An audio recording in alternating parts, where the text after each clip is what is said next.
If you said the fans in Detroit were crazy, you'd be selling them short. This city is starving for a Stanley Cup championship, but the fans are licking their chops.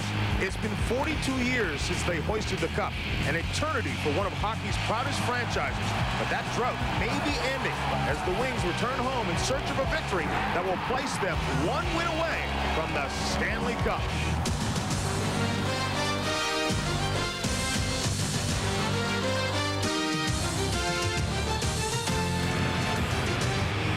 Well, Ron Hextall was the starter in Game 1. He sat in Game 2, but he's back in Game 3 as the Flyers hope that he can lead them to the Stanley Cup. Steve Yzerman, well, we know he's headed to the Hall of Fame. The only question, will he get there with a Stanley Cup ring or not? Welcome inside Joe Louis Arena, Hockey Town, USA. John Saunders, Barry Melrose, and Darren Pang.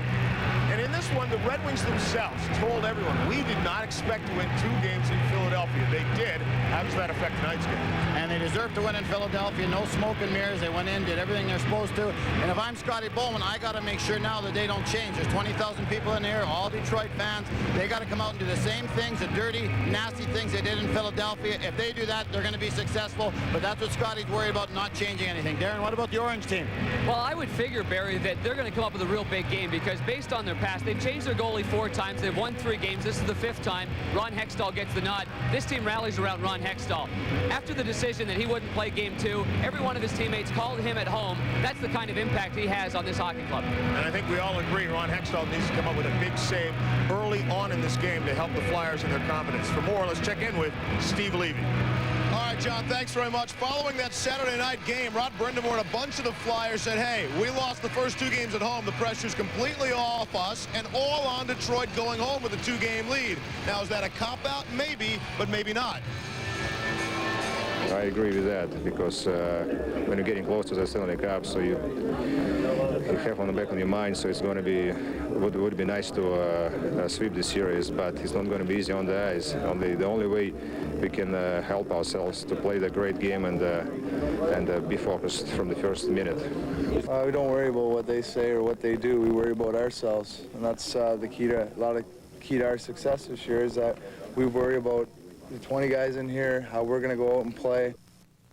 Now, the Flyers are relying heavily on their road record in the playoffs. They're 6-1, but Detroit can counter with the fact that Philadelphia hasn't won in this building since 1988, a span of 8 games. For more on the Flyers, let's go to their bench and Al Morganti. Well, thank you, Steve. You've heard the term robbing Peter to pay Paul. Well, what about when you've been robbed of both Peter and Paul? That's the situation with the Flyers defense. Peter Svoboda, he's gone with a broken foot, and now Paul Coffey, he's out with a concussion back home in the Philadelphia area. This is more serious than you might think. Remember, Coffey got a bad concussion when he was hit by Eric Lindros in Vancouver early in the year. That's why he's gone, and it's so serious. In the meantime, a guy like Michel Petit, he'll get a chance on defense, but more importantly, Chris Therien, he'll be counted upon heavily. Losing 2 veteran guys there, you know, in Peter and Paul. So, you know, we just got to stay focused. You know, this team has been built on depth, and you know, we got a couple guys in the lineup now. All you can do is just hope they come in and get the job done. I'm sure they will. It's a great feeling, you know. It's especially when you're been 14 years in the league, never had a chance, never passed the first round, and now I have the opportunity to play the Stanley Cup final. You know, it's a great feeling, and now I have a chance to get into it, and I'm going to give my best. Well, it's not likely Petit's going to get that much ice time. The more likely scenario, the Flyers rely heavily and lean heavily on Yanni Niinema. Hope he plays like Coffey in his prime. Also, Kjell Samuelsson back in the lineup, hoping he's a strong veteran to return. And, of course, great games they expect from Eric Desjardins and Therien. John? All right, Al, thanks a lot. And when we talk about Paul Coffey, he has struggled in this series. He's been on the ice for 6 of Detroit's 8 goals. You had a chance to coach this guy, though. You know he'd be here if he could. Paul Coffey is the type of guy, he wants to be here, he wants to be on the ice in key situations. But if I'm Terry Murray, I take this as a positive slant. Coffey's out, Svoboda's out. My best 3 defensemen all playoff long has been Therien, Niinema, and Desjardins. All this means is those 3 guys, the best defensemen, are going to play more. That's a positive thing, and maybe it's something that might prove Philadelphia's favor, Darren. Yeah, I agree with you there. I think as a team, you end up playing harder. Everybody starts back-checking a little bit harder, but they have to anyway. They have to play better defensively against the Detroit Red Wings, so as a team, they've got to bring it up. There is good news. Talk to Bobby Clark, and he had mentioned there's a possibility anyway that Paul Coffey may return for Game 4. That would be good news. But the biggest story in this series has been the goaltending of the Philadelphia Flyers. Hextall, game 1. Snow, game 2. Hextall now, we're told, for the rest of the series. The rotating goalie thing, I mean, it just doesn't work. The last time it happened in the Stanley Cup Finals, where goaltenders switched 3 consecutive games, 1981. But right now, for the Philadelphia Flyers, they need to take away the time and space of the Detroit Red Wings. Game 1 against Hextall, do you see a Flyer anywhere near him? Yes, Ron Hextall should stop that. Game 2, the same type of thing. Brendan Shanahan takes the puck, room in the neutral zone, Flyers backing up. It's not a shot from the blue line anymore. Look at this. You got the defenseman, very passive. Instead of being up and closing the gap, they're backing off a little bit. Look where Shanahan eventually shoots this puck. Now, there has been a lot of pressure on Garth Snow and Ron Hextall, but that's a pretty tough shot to stop right there. Granted, the Kirk Maltby goal was the killer again. The momentum killers for the Philadelphia Flyers. They've really got to eliminate that barrel. Well, I think tonight Ron Hextall is going to be the story. I don't think it's Eric Lindros. I don't think it's John LeClaire. I think it's Ronnie Hextall. John mentioned he's got to come out. He's got to make one save early. Can't let the first hard shot go in. And he's got to get them believing in him, and he's got to get the team believing in each other. I don't think this is a confident team right now. Ronnie Hextall is the key tonight. And without question, we'll find out in a few moments' time. 8-12 will drop the puck. We'll continue with more on the quest for the cup. Detroit's first in 42 years if they can get it.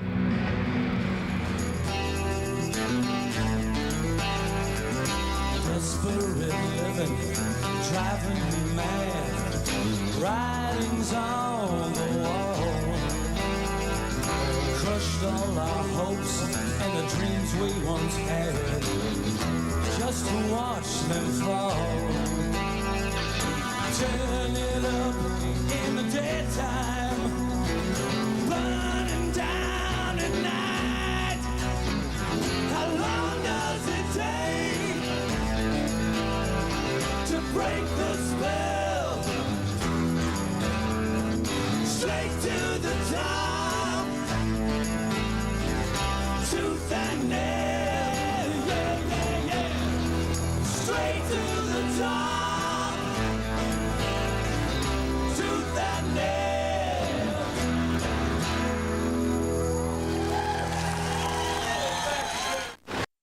The quest for the cup continues, especially for this man. For years, he's represented class in the National Hockey League, but he is still looking for his first Stanley Cup victory. As we mentioned, we know this guy is headed to Toronto someday to the Hall of Fame. He's already a member of the 500 Goal Club, the Hall of Fame club that will come. But one club he'd like to avoid, that's the No Stanley Cup Club. And with Steve Yzerman, you know his leadership may get them there. Leadership, an important element in the success of a hockey club, a vital element needed to win a Stanley Cup championship. So who assumes that role for the Red Wings? Steve Yzerman. Stevie Y. Obviously, Steve Yzerman is the captain, and this is his team no matter what anybody says.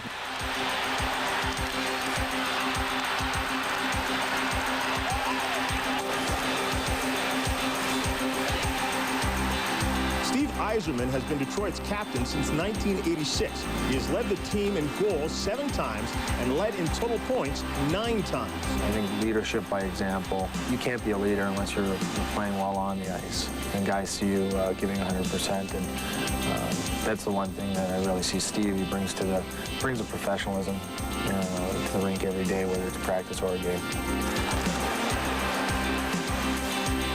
Whether it's on the ice or off the ice, right? He's one of the hardest working guys. He's the captain. You look at him, and he just does everything.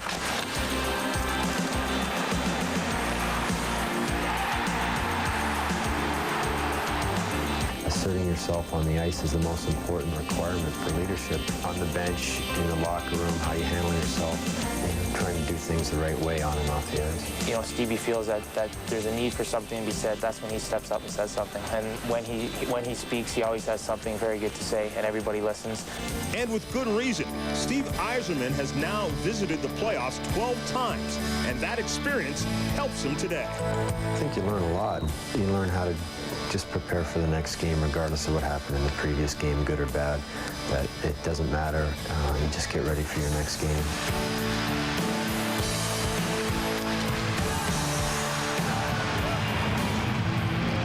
Barry, the young Red Wings have Steve Yzerman to look up to.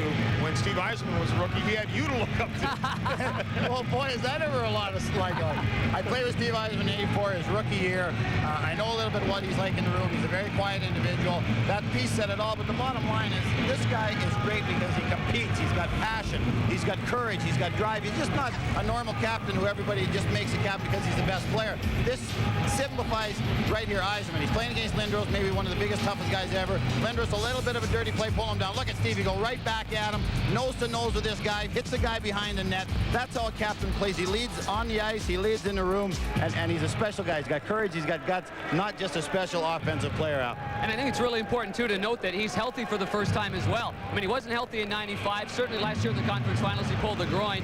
But you saw the videotape of the 2 conference final championships. In '95, boy, he brought that thing up, and this place went nuts here in Detroit. A learning process, you betcha. This year, he took that sucker and he went right to the locker room. He says this one doesn't mean anything if we do not get the next 4 games. Now, 8-12 is when we'll drop the puck as we head towards the top of the hour. The gentlemen who will call the game, Gary Thorne and Bill Clement. Let's check in with them. John, thanks very much. For the Detroit Red Wings, what a welcome they've gotten home here. This city is absolutely cup crazy. Being up 2-0 coming into this and having played as well as they are, learning their lessons from last playoff seasons. They've been a team, Bill, that really has not made a mistake, at least not one that has cost them in the first 2 games. And at times in the playoffs when you're on the road and then you come home, and that has happened to the Red Wings, obviously, often in the playoffs. You expect them maybe to open up and stray from that defensive style, maybe play some run and gun with this big crowd here at the Joe yelling after them. But they haven't done that, especially Game 6 against Colorado. So don't expect them to loosen up at all.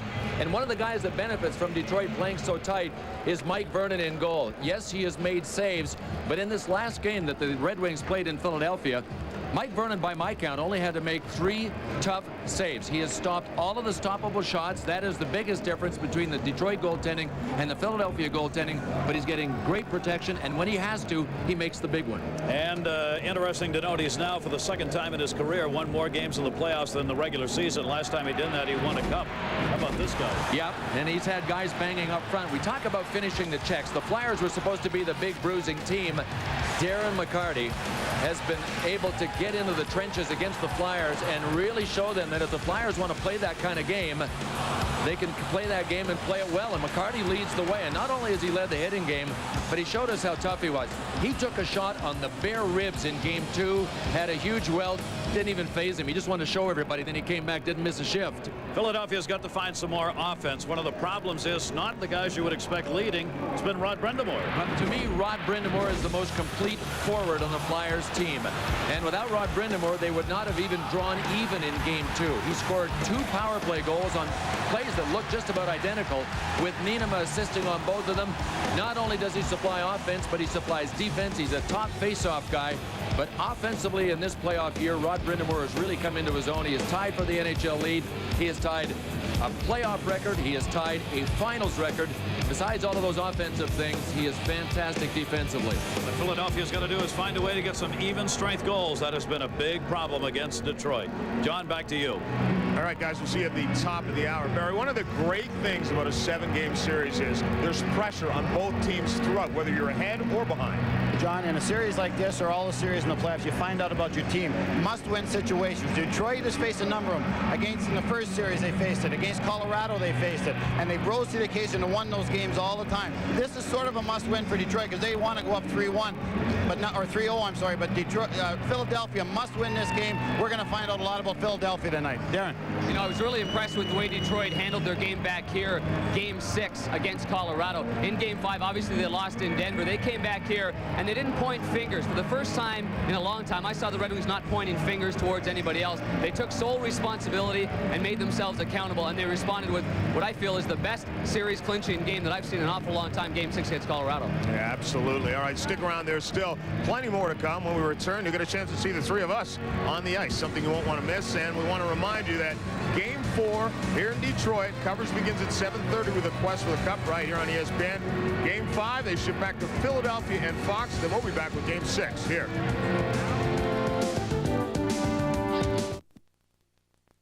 Of Detroit. Well, they did it in Philadelphia. William Penn, turnabout fair play, and more fan radio talk. Our phone number is 313-568-1130. Let's fire up Detroit. Let's send a message out to the nation right now that we here in the Motor City are about to have the biggest biggest celebration that this country has seen since the bicentennial. Yeah, let's do it up. Since the bicentennial, boy, this town is looking for a winner. As we mentioned earlier, it's been some 42 years since they have won a Stanley Cup. Now, one of the interesting things about hockey is it's one of the few games where you give the other team possession as a chance to get your offense going. Can you explain that? Well, John, Detroit's system, the left wing lock, basically sets it up so that you have to dump the puck in, and they say if you got enough guts and strength to go in and get it, you're going to have success against us. But what's happening is Philly is not executing this very well. A lot of it's because of Detroit. Right here you see Terrion has the puck in center ice. Matter of fact, he even cheats a little bit because of Detroit forechecking. Now he's going to dump the puck in order to let these forecheckers go in with speed in order to go in and win some physical battles and pick up the loose puck. Terrion must keep the puck away from the goaltenders. That's a key on a dumping. Don't let the goaltender play it. What happens, Terrion dumps it in. Vernon gets it, gives it to his defenseman. Nobody forechecks Konstantinov. That's something wrong there. Now this is the killer right here. 1 Philadelphia Flyer trap, 2 Philadelphia Flyers trap, 3 Philadelphia Flyer trap. Great pass up the middle. That should have been an offensive chance for Philadelphia on that dump, which results in Detroit going the other way, John. That's a terrible dump in. They've been doing it too many times now, and it's got to change. But what I'm going to show you now is what happens right. I brought together the best hockey minds in the United States, Bill Clement, John Saunders, Barry Melrose, Darren Pang, and we're going to show you how to put the dump in properly, and let's take a look at it. The one dump in that Philadelphia must try is a hard around dump in. That means it gets up in the glass and it's hard enough that the goaltender cannot get out of the net and play it, as you'll see in this situation. Okay, Billy, hard around. Okay. Hard as you can.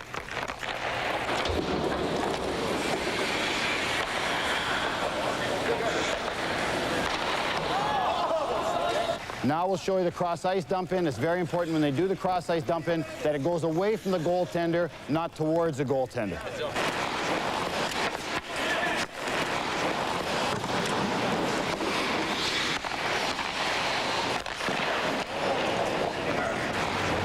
Pang with that rapier-like glove hand on the save, but took us 20 takes to get him to stop one. But that dump in, as you mentioned before, and I said, giving up the possession, it gives you a great offensive chance. No, that's what hockey's all about. Sometimes if that's your strength forecheck, and you got to get it in deep in order to do that. Philadelphia's not been able to do that, Darren. Well, I noticed that you had a Red Wing jersey on in that practice. Oh, by the way. But I think in the dump-in situation, and you make a good point about that, we'll figure this out tonight for Ron Hextall. Because the left winger for Detroit is so passive, look for Ron Hextall to go up his left side, so the right side of the Detroit Red Wings, because the right side of Detroit, that's their heavy forecheck. He'll wait for them to come to him, and then he'll try to chip it off the boards. But you're right. If a goalie can get that puck and get a grip on it, he makes an easy play out. And there's been a lot of interesting handles of the puck by all the goaltenders in this series. Well, as you know, Nick Mackay always brings us the tail of the tape here on ESPN. Well, tonight we've got Hockey Town USA against the Philly Fanatics. Nick Mackay. Well, we're already knee-deep in the Stanley Cup Finals, and based on what you've seen, you may think you know who's going to win it, but that's why they play 7, baby. Believe me, it has nothing to do with generating extra revenue. As for me, I can't sit around and let the team settle it on the ice. I have to know who's best. I have to know now, and what's worse, I have to figure it out my way. Red Wings, Flyers, an elbow from Lindros versus a head game from Bowman. Let's see how they stack up at the tail of the tape. Logos, Detroit, a flying wheel.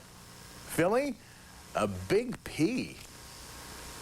Advantage Flyers. Local history, Philadelphia, the birthplace of democracy. Detroit, the birthplace of the K-car. Advantage Philadelphia. Squid, Detroit, flying debris. Philadelphia, a local mobster. You know, like Joey the Squid Abundanzo. Advantage Red Wings.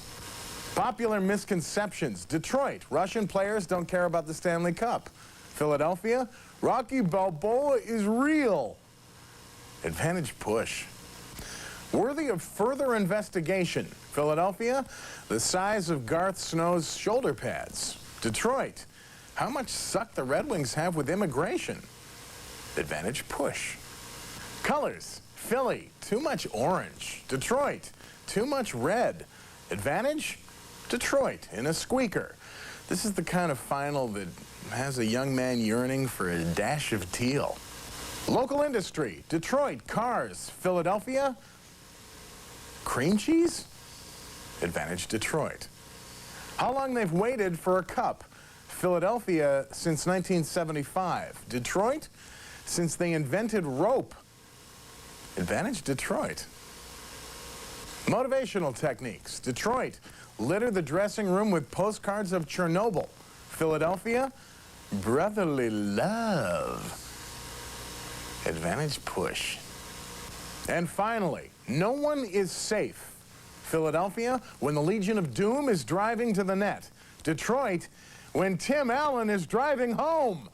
Advantage Flyers. So there you have it. It's so simple when you break things down scientifically.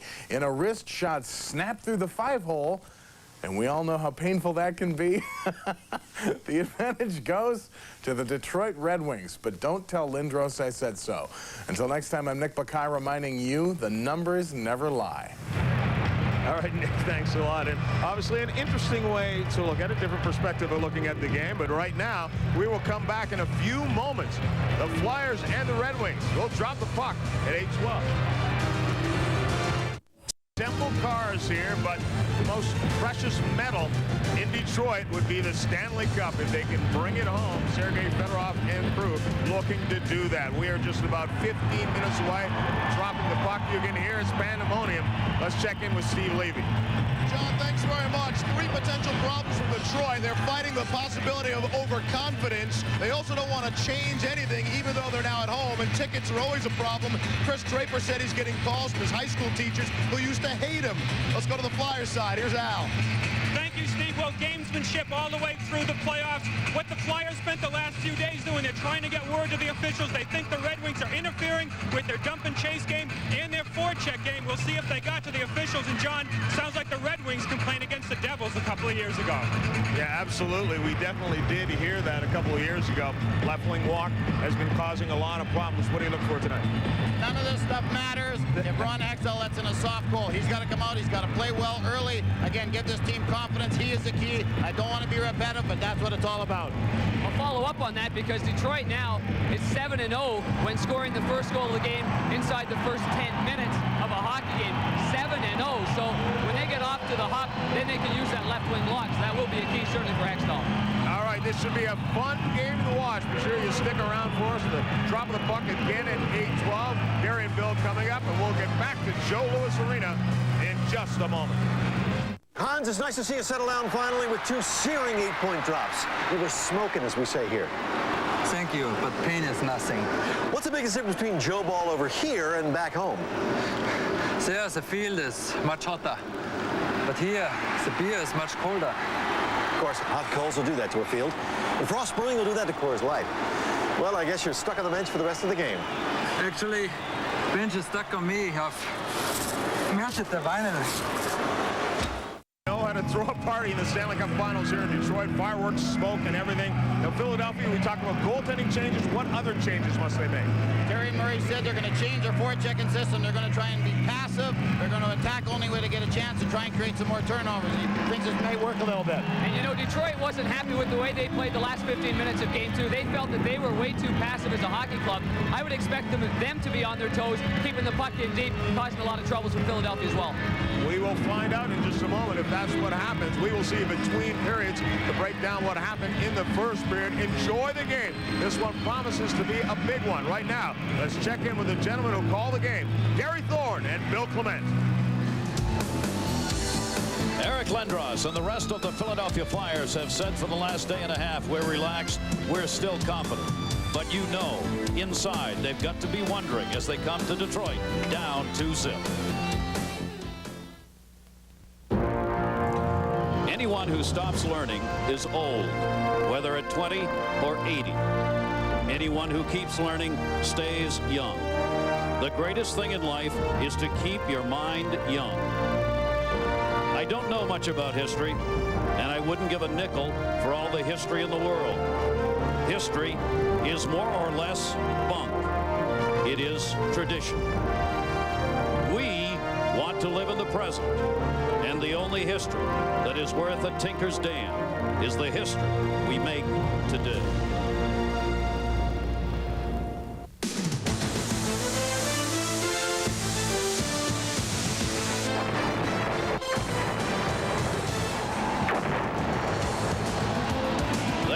call Detroit Hockey Town for nothing. This city is truly cup crazy. Everywhere you go, everything you see is about the Detroit Red Wings. You think they aren't excited with this team coming home, leading in the series 2-0? Well, you just listen to this crowd here at the Joe in Detroit tonight. Welcome, everybody. Game 3 of the Stanley Cup Finals, Flyers and the Red Wings. While Henry Ford's comments may have been appropriate as far as how Detroit feels about this game because they ain't won nothing yet, history indeed has been on Detroit's side. They learned 2 years ago when they were swept by New Jersey how to win. They saw what a team has to do to get their names on the cup. Bill Clement, that is what they are doing, almost the flip opposite. The machine is now Detroit. Yeah, Gary, if anybody expected the Detroit Red Wings to make any changes coming into Game 3 here, shame on you. You haven't been paying attention. They're 2-0. They have dominated in a couple of games. There will be no changes. Mike Vernon will be in goal. The same lineup. We'll have Larry Murphy and Nicky Lidstrom matched up against Eric Lindros and the Legion of Doom. So the defense-first system of Detroit always is their priority. And they've been able to execute that so perfectly in the first 2 games, I think, for a big reason. They have had an incredible 99 minutes and 38 seconds of lead time. The Flyers have had 0. The first goal in this hockey game will be big. The Detroit Red Wings know their game plan is perfect when they get it. The Flyers really want to take this Joe crowd out of the scene. One of the keys for the Detroit Red Wings and their success has really been that they've mixed it up. It hasn't been the same guys. For Philadelphia, in Game 1, Hextall started. His coach said he gave up a goal that cost the team momentum. In Game 2, Snow started. His coach said he gave up a goal that cost the team momentum. I think Garth Snow and Ron Hextall have both suffered from the same problem in this series so far. In Game 1, it was Ron Hextall that let in a goal that was stoppable. Garth Snow went in Game 2. He let in a goal that was stoppable. Terry Murray has said that it's going to be Ron Hextall from here on out. But Garth Snow is going to have to sit and watch while Ron Hextall takes over now. And Ron Hextall doesn't have to necessarily steal this hockey game.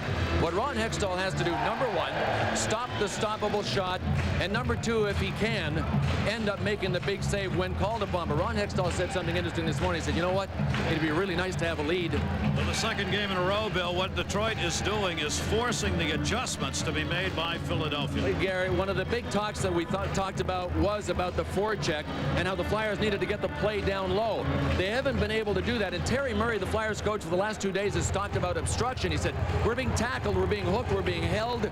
He might have a point, but everybody does it in the playoffs. But this is what he is talking about. We take you back to Game 2 when the Flyers still tried to get the puck in deep. And Chris Therien did. Who's going to forecheck? Well, it was supposed to be Dinah Zubras, but that was Brendan Shanahan holding him up. And on this particular play, to add insult to injury, Brendan Shanahan went down on a 2-on-1 and scored a goal. Expect the Flyers tonight to change their game plan. I think they're going to send one man in, lock the wings, try to match the patience level of Detroit. That's going to require an even greater effort by the forwards of Philadelphia to get to that puck first. Player introductions before the crowd at the Joe and Bud Lynch. And now let's meet the Eastern Conference champion Philadelphia Flyers and your Western Conference champion Detroit Red Wings.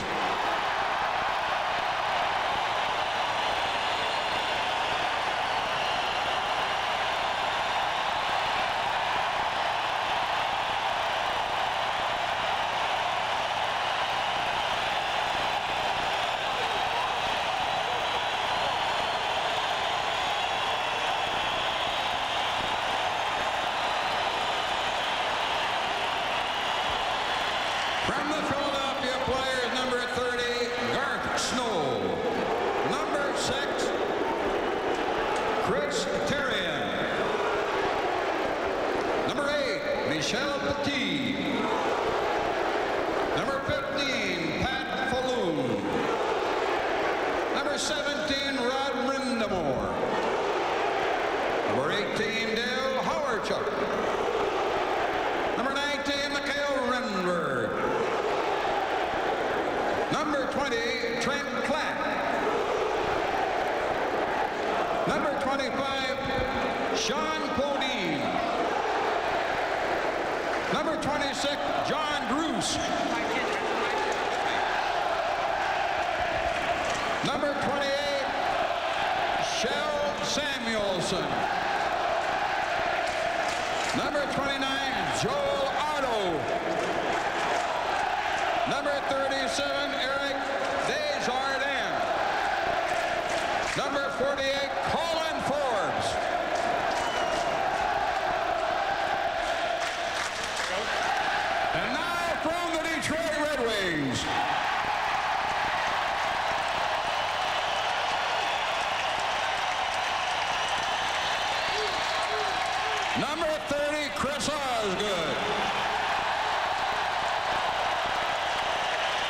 2, Vyacheslav Patisa.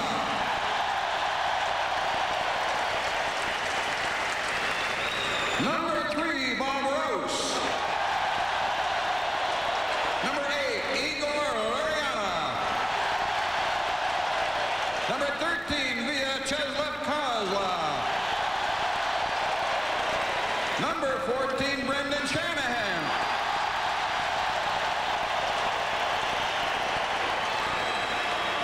Number 16, Vladimir Konstantinov.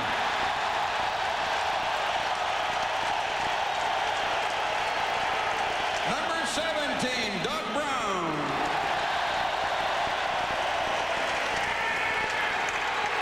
Number 19, Steve Eisenman.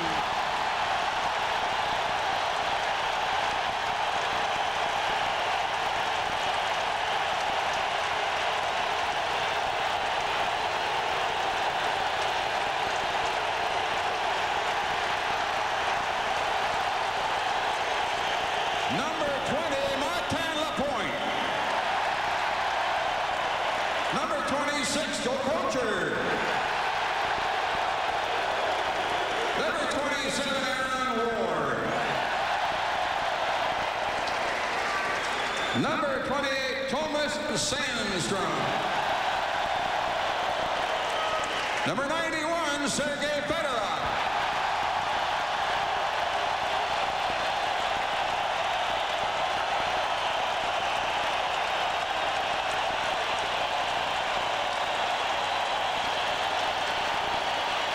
And now tonight's starting lineup. From the Philadelphia Flyers, in goal, number 27, Ron Hextall.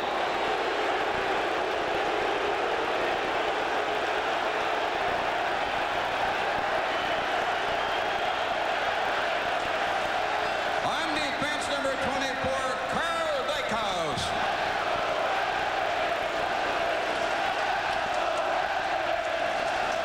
On defense, number 44, Yanni Nanuma.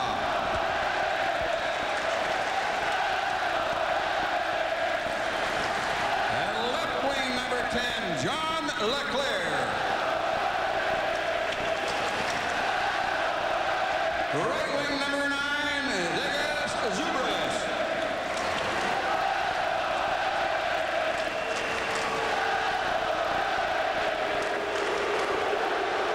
At center, number 88, Eric Lindros.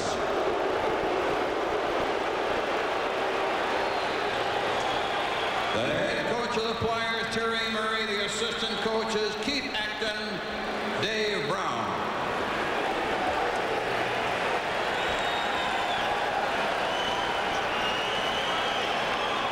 The starting lineup for your Detroit Red Wings.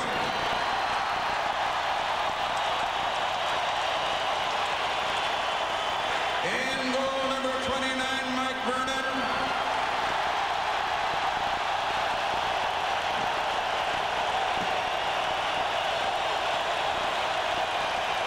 On defense, number 5, Nicholas Lidstrom.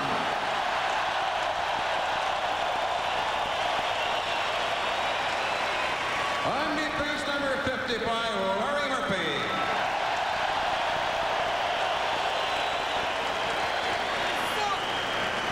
Left wing, number 18, Kirk Maltby.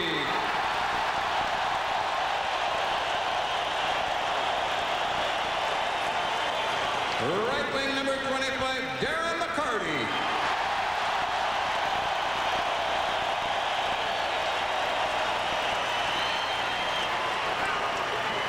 At center, number 33, Chris Draper.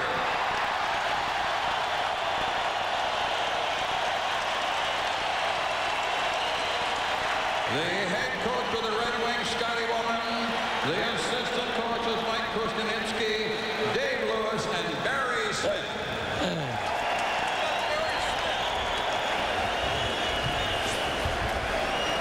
So there are the teams. They are ready to go. Game 3 from the Joe in Detroit, where the Red Wings have a 2-0 lead in the Stanley Cup Finals. Who's going to get their names on there? These these two, Yzerman and Shanahan. 2 goals each here in this series. Hextall makes his second start and looking for his first ever finals playoff goal, Eric Lindros.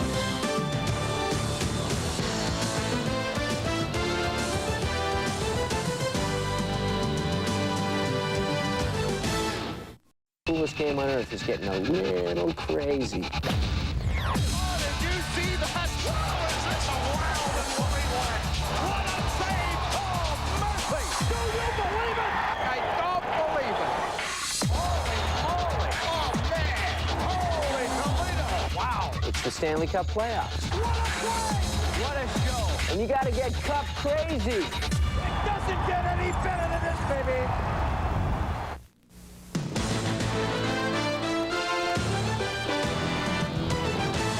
ESPN's coverage of the Stanley Cup playoffs is brought to you by The View Dodge. It's about change. And by the U.S. Army. Be a part of the toughest, smartest Army in the world. Be all you can be. Well, they have been waiting for this for so many years. A chance to win the Stanley Cup one more time. They've got the opportunity. The man behind the bench, Scotty Bowman, Brian Ingram. Yeah, Gary, Stanley Cup playoffs, winning is everything. And, you know, sometimes the players forget that winning is fun. Scotty Bowman used to say to us, you're a hero for 24 hours. Enjoy it, roll around in it, and then forget about it. I looked at his team yesterday. They enjoyed themselves. But tonight, they're going to forget about it because there's 20 guys in Philadelphia Flyers uniforms that want to be heroes. If they're not, Detroit is 48 hours away from the summer of their lives. And time's running out. Gary Thorne? Huge hockey game with Mike Vernon, a story that's hardly become one yet. He's not even supposed to be in there, and yet Vernon is getting the job done for these Detroit Red Wings every single game. It is the thing that dreams are made of. That's what Mike Vernon is going through right now. We are underway in Game 3. Philadelphia, more pressure, especially from their forwards. Get Leclerc and Lindros back into the offensive game. Detroit just wants to keep on doing what they've been doing. Shipped up by Lindros into the bench, into the seats, rather. That'll get the first whistle of the game. The one thing that the Flyers might end up relying on is their strength on the road. You can see that they are 6-1, best in the NHL on the road. But the Detroit scouts have brought back the notification to the Detroit coaching staff that Terry Murray and his Flyers are indeed a better team on the road than they are in Philadelphia. So Detroit has to be prepared for a better Flyers team than they faced in Philadelphia. Philadelphia down 2-0. Home ice losses. Only 2 teams have ever come back to win a Stanley Cup when that's happened. They've got to start it right here if they're going to be the third. Tipped in by Leclerc. Murphy going back in. Lidstrom, who've been out there against this Legion of Doom line, and Lindros throughout the first 2 games. We'll get the matchup again. Zubris is out there on that line with Leclerc and Lindros. Knocked away at center. A forechecking game and center ice tanglement by Detroit has caused Philadelphia a ton of problems and has allowed them 1 even strength goal in 2 games. Again, the intercepting attempt to get it in.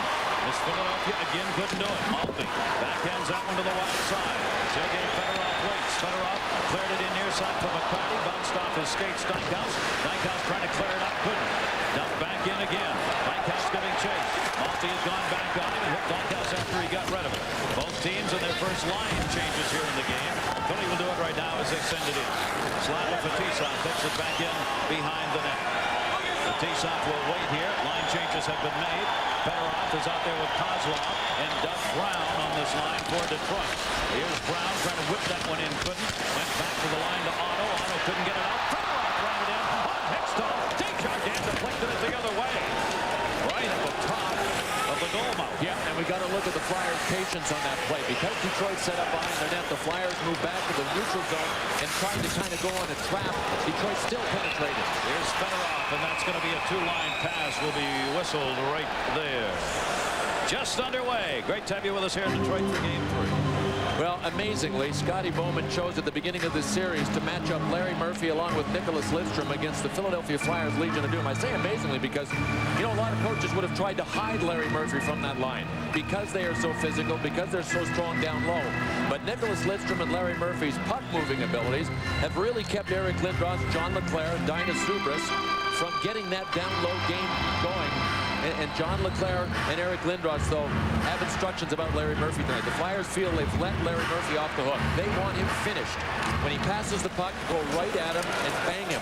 Colorado didn't do it. The Flyers have not done it yet in this series. In fact, though, we've commented after every game here how the two veterans, Larry Murphy and Slava Fetisov, have virtually been able to skate at will without having to pay a price for it in this entire playoff year. And that's why they end up looking young, and they've done a fabulous job looking young. Larry Murphy's a fabulous +6 in this series alone and a +12 in the playoffs, second best. Only to Chris Terry in Philadelphia, who's a +15 in that department. That is number 1. At center, Brendan Shanahan had it knocked away. Renberg dumped it off. Brendan Moore's coming in alone. Brendan Moore 2 goals in that last game in the first period. Dumped back out the center, just a good stand-up check. And he was able to do it. That was Konstantinov. He knew he had 2 people coming back. That is one of the keys to Detroit's success. People like Konstantinov can stand up and bang people because he knows if he misses them, he's got people covering. Vernon played that even though he had a man right in front of him. Kind of surprised by John LeClaire. Here's Lindros. He's double shifted already. Lindros centering. Back up to the point. Open shot. That one ripped wide. Good opportunity for Michel Petit, who's playing. Petit in for just the second time in the playoffs because Paul Coffey is a scratch tonight for Philadelphia. Coffey out of there with a minor concussion is not here in Detroit. Let's check in with our own netminder, Darren Pang. Thanks very much, Gary. And the 2 goaltenders for tonight's game, no surprise in Detroit, but on the visiting side again, of course, Ron Hextall started this series. He lost game 1. Garth Snow goes in for game 2. Ron Hextall in goal again for the Philadelphia Flyers. Right now, after getting the second game off, he's 4-1. The goals against average of 2.5. The Red Wings are going to test his side-to-side movement and his patience in goal. Now for Mike Vernon, he has been absolutely brilliant. Quiet brilliance for Mike Vernon, 14-4. He has more wins now in the playoffs, fellas, than he did the entire regular season when he ended with 13. Second time he's done that, and the last time was with Calgary, and he won a Stanley Cup on that occasion. He has been so solid. We talked about Philadelphia and how well they played on the road. Detroit is 7-1 at home. Yeah. Their goals against at home is 1.25. Yeah, very often teams really, they get a little loose at home. The crowd gets them too into it, and they don't think clearly in a defensive system way. But Detroit made believers out of me in Game 6 against Colorado when they played like a machine and just took Colorado out. Scotty Bowman's one concern this morning, he said, was whether or not they'd be able to keep that discipline here at home. Otto the shot, saved by Vernon. Picked up in the middle, looking for a little open ice. Tomas Sandstrom, he'll lead the charge. He'll take the shot, deflected out deep. Sandstrom centered, Hextall played it away off the near side board. Joel Otto's got it. Otto out there with Platt and Sean Podine on this line for Philadelphia. Aaron Ward chases down, both teams change it up. Quickly up ice, Sandstrom. Sandstrom will gun that one in. Sandstrom looking for his first goal of the playoff year. Tipped away at center. Eiserman had it, lost it to Falloon. Lidstrom drops it back to Murphy. Line changes completed for both teams. The big cross ice flip into the zone to Maltby. Maltby, great poke check by Dykhouse, who went diving on the ice with an opponent's skates. Maltby coming right at his head. Cleared back up for Maltby again. Tipped in. Hextall had to play inside of the net. Samuelson near side. How much will Shell Samuelson play or be forced to play in this game tonight because Coffey's up? And he's not 100%, no question about it. Like Ron Hextall, one thing he did well in the first period of Game 1, the game he played, he really jump-started the rush for Philadelphia. Ground side Murphy. Murphy the shot. Deflected. Came through a screen, but not on net. Flip back out. Shot on. Hextall save. Rebound. Simon Draper. Rebound off the side of the net. Draper with a great chance. Hextall a save. Shot by Nicholas Lidstrom. Was tipped in front, but high by Maltby. Philadelphia trying to clear. They'll get it up the center. Pascalone lost it to Maltby. Shots are just 2-1 in favor of Detroit. Murphy in. Murphy forced to come back to center. Doug Brown's down deep, so they've got to rag it back. Nicholas Lidstrom cleared it ahead, and they'll send it in and change. And there's Shell Samuelson taking Kurt Maltby. Now we'll go for the change. Samuelson got caught out there way too long, but he couldn't do anything about it. He's a right D, so he's a long way from the bench, and Detroit kept the heat on. It's a long way back for that change for him. Absolutely. He was sucking air to get there. Shot on, deflected wide and behind the net. Far side loose, couldn't be held onto by the rookie forwards. Here they come again. Shanahan 2-on-1, dropped it, shot. What may have been deflected out front. Great opportunity, Martin Lapointe. Defenseman Desjardins down in front may have gotten a piece of that as it went in on a 2-on-1 and an odd man rush again for Philadelphia that they've been able to capitalize on in the first 2 games. Konstantinov cleared it around, paid for it though as he took the hit from Forbes, the rookie, playing his second game. Fedorov again brought it in. Pope checked away at center, knocked away by Lindros. Paced down by LaPointe. LaPointe backs it up for Shanahan. Philadelphia changing up behind the play. Near side Fedorov. Fedorov waiting for some help. Detroit changing as well. Fedorov goes in alone. Off the bench they come. Shot! Great save by Hextall. Rebound loose in the slot. McCarty couldn't get it sprawling. Darren McCarty came off the bench on the right wing. Got a tremendous blast in off the pads of Ron Hextall. In the middle, Zubris, his chance, wide, rebound, Leclerc. Ooh, Leclerc got level and a penalty coming on Detroit. Leclerc got interfered with on the near side because he was wide open. That is going to be the call right here. And the first power play of the game is going to go to Philadelphia. Well, in the first two games of this series, it was Detroit getting on the board within the first 7 minutes. They've not been able to do that yet against Ron Hextall in Game 3. Well, Detroit had a 2-on-1 moments ago. Here's how it happened. The Flyers had their 3 forwards in deep. But look at Chris Terry, and he's getting picked from behind here, and he doesn't know that it's happening until it's too late. Steve Yzerman squirted it loose and sent his 2 line mates away on this 2-on-1. Shanahan and Marty LaPointe. Ron Hextall got that one. He made the save on that one. Then the Flyers came down to the other end. John Leclerc to the side of the net was interfered with. That was Darren McCarty that came back to take him. Kerry Fraser was about 15 feet away. So McCarty goes at 6'10" on the interference. He thought that pass was going to come right across the goal mouth. He wanted to get to Leclerc before the puck did, but the puck never even came that way. And a power play, 3 for 9 on the power play in this series for the Philadelphia Flyers. They've scored 3 of the 4 goals they've been able to get off the power play, so it's been very important for them to be effective. Yeah, unless they can get their 5-on-5 game going, they're going to have to win games with the power play. Lindros. He's got that tiger's eye going. Nienema tried to back it in, could not. Short-handed chance the other way. One defenseman got caught back, but Lindros covered. Shot Yzerman short-handed. Will be deflected back to Desjardins, and he will turn it back up. Here in the playoff year for Philadelphia, you see what they've done on the power play. Game 1 and Game 2. Opportunities. And the first one in this game goes to them. Detroit scored first in the first 2. Desjardins deflected. Leclerc scores! Power play goal, John Leclerc! And for the first time in the 3 games, it's the Flyers who take a 1-0 lead. And they do it again on the power play, and they do it with their strength, which is their big forwards in front of the net looking for a rebound. Eric Desjardins picked up a good pass from John Leclerc. I mean, that was a neat bank shot off the boards by Leclerc. And look at how Desjardins moves to the middle to try to set up the screen. Nobody picked up John Leclerc. Detroit has done a pretty good job of tying up John Leclerc's stick. I've shown you a number of times how they're not going to move him, so they try to tie up the stick. But both defensemen moved up a little bit on the play and let Leclerc get in behind him. And Mike Vernon left the rebound. That is exactly what the Flyers wanted to have happen on the play. It is the first lead that they have had in the 3 games. The previous 3 power play goals had all been scored by Rod Brind'Amour.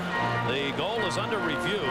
Kerry Fraser, the referees come over, but that's just a check now that's done almost automatically. It is good, and it is a 1-0 lead for the Philadelphia Flyers as John Leclerc gets one home.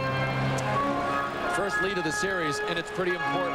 You take a look at the Flyers' record in the playoffs when scoring first, just 9-1. That's very, very big. And depending on how long they hang on to the lead, or depending on how big the lead gets, that shakes Detroit possibly out of their tight defensive game plan. And only the second Philadelphia player who has scored here in this series, with Brind'Amour having 3 here, and now the couple that have been picked up by Leclerc. Philadelphia wants to get some other of their people involved in the offense. Sent back in. They pick it up on their 3rd shot of the game on the power play for the 1-0 lead. That will end up going over the glass. And on a play with 12:40 left to go here in the first, the goal coming at 7:03. Leclerc from Desjardins and Brind'Amour. Michigan Fox rocks! And Detroit is rocking as they've got a big weekend coming. Here in this great state of Michigan, the Professional Bowlers Tour starts the day with the Greater Detroit Open. ABC will have that at 3 o'clock. Then at 5, you'll see the ESPN spotlighting the LPGA second round coverage of the Oldsmobile Classic. And 7:30, we've got Game 4. All coming up here in Detroit, Michigan. Play back in behind the net. A 1-0 lead up for the Flyers. Shots are even at 3-3 early on. Philadelphia indeed has come out, as Bill said, showing some patience early on that we did not see in the first 2 games.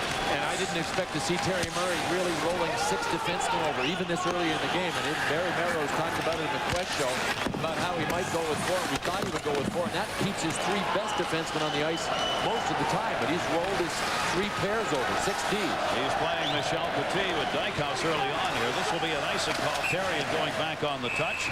Took the hit, really didn't like it very much. Darian took that shot back there. Michel Petit came back. Tomas Sastro, the man who moved in. So there you see Philadelphia in the playoffs scoring within the first 10. They have won in 13 of the 18 games. They have been able to do that, and when they do, it opens the game up for them. And Terry Murray has to be hoping that at least a few of the Red Wings have been reading the headlines, because it's all parade planning and sweep, get out the broom because it's going to be a sweep. And the Detroit Red Wings are a focused bunch of guys, but Terry Murray has to hope that they're looking at the headlines. And this is one of the reasons. You're looking at Peter Svoboda, one of the reasons that the Flyers are undermanned on the blue line, especially on the power play, with Paul Coffey and Peter Svoboda out of the lineup. Don't be surprised if you see Eric Lindros on the point of the power play tonight for Philadelphia. Sent in by Shanahan into the corner. Hextall will wander to play that. Got it up on the boards, not out. Second attempt. Flyers will get it out of there. Hextall could make a difference in playing that puck on those dump-ins. Off the back of the net, it was loose. Near side to Shanahan. Shanahan turns it up. Philadelphia's got 3 back. Shanahan will send it in. Larionov in the middle here, giving chase. Therrien got in front of him. Shanahan moved over, tried to block it, but near side, Nicholas Lidstrom. Lidstrom sent it down the near side board. Shanahan whacked away. Larionov got it. Renberg tied him up. Martin Lapointe drops it back to the point. Shot there. Penalty coming. It's going to be on Philadelphia. Delayed call. Touch. Centered. Rolls back. Still no whistle on it. Eisenman just came up, but Brendamore got there first. And the power play now is going to go to the Detroit Red Wings. Gary Fraser, a referee. 21 years in the NHL, refereeing in his 8th Stanley Cup Finals. You know, we mentioned in our open that Terry Murray has been complaining about obstruction by the Detroit Red Wings. And virtually everybody does it in the playoffs. But I talked to Brian Burke, vice president of the NHL, before the game, and said, we do not feel that there has been excessive obstruction in the playoffs, or we would have done something about it. And he said, anyway, if there is any obstruction tonight, Terry Murray's got a referee on the ice named Kerry Fraser that will call it if he sees it. I didn't think we'd seen much in the first 2 games, have we? Typical. I think it's typical. It's rather standard. I mean, the holding guys up at center, but it's really the way Detroit has done it so well with their left wing lock back and their 4th and 5th men coming back. It has been frustrating for the Flyers. I think Terry Murray was doing what a lot of coaches do and trying to draw somebody's attention to it. Hopefully the officials, hopefully Kerry Fraser. Well, he did that against the Rangers. After they'd lost the game, came back in the next game and won it and got some power plays out of it. Now, maybe it didn't happen because of that, but nevertheless, he made the point. Penalty here to Desjardins on the hold at 8:44. Detroit's power play goes to work. It finally got a goal in the last game to break it over 21 streak that they had been in. But Detroit here in this series, only the 1 power play goal, 1 for 8, and 1 for their last 23. That'll be sent in around for Dykhouse, the defenseman. Couldn't get it out. Kozlov held it in. Detroit will set the power play up with Eisenman in the middle. There he is. Eisenman shot. Score! Steve Eisenman!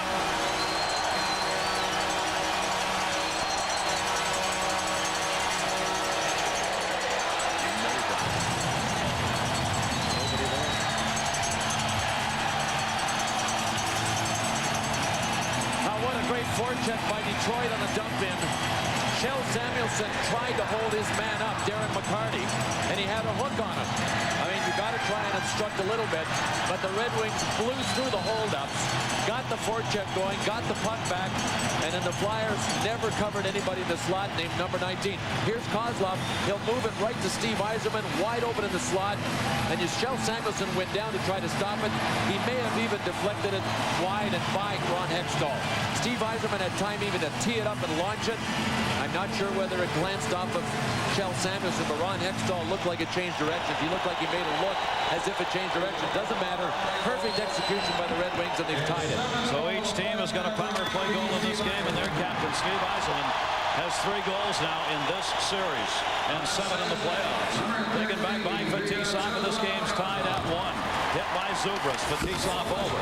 Swings it off the near side boards. Detroit has done a lot of that rink-wide passing in order to get the puck up ice in a hurry. Zubras again the hit. Trying to get it out to Draper. Draper. Lindros again has to come back and cover for the D. Near side. Fetisov. Shot deflected wide. Lindros was in front of Hextall. Hextall, I don't think ever saw it. was out there banging bodies with Maltby. And there is some hitting going on. Cleared around by Joey Kosa. Lindros the shot. Wide through everybody. Chris Carrion. Carrion held it in. Centering pass knocked away by Constantino. Far side. Joey Kosa will get it up. And Detroit will change it up. We are midway through this first period. Each team's going to power play goal. Detroit's coming at 9:03. Yzerman from Kozlov. 46th career playoff goal for Steve Yzerman. That Philadelphia lead lasted for 2 minutes. Exactly. In the corner, jammed up by Rouse. Konstantinov reaching in, trying to dig the puck out of there. Yzerman was there trying to get it. Yzerman coming behind the net does get it. And Steve Yzerman turns it up. Yzerman dropped it off the near side. Big hard skating here by Detroit. They are really rushing that puck up ice. McCarty, they hit on the far side. Ian Terrigan held in momentarily, not long enough. Good effort by Tomas Sandstrom, though. At center, Pat Falloon will dump that one in. No, Gary, I think the most underrated thing in this series so far has been Detroit's forechecking. We've been closely watching the Flyers attempt to get their forechecking game going, but the Detroit Red Wings, I think, have forechecked well in both games. And it's partly because the Flyers don't play a left wing lock. They don't always have 3 men back. So the Red Wings are able to dump it in and then get a forward loose to go after it.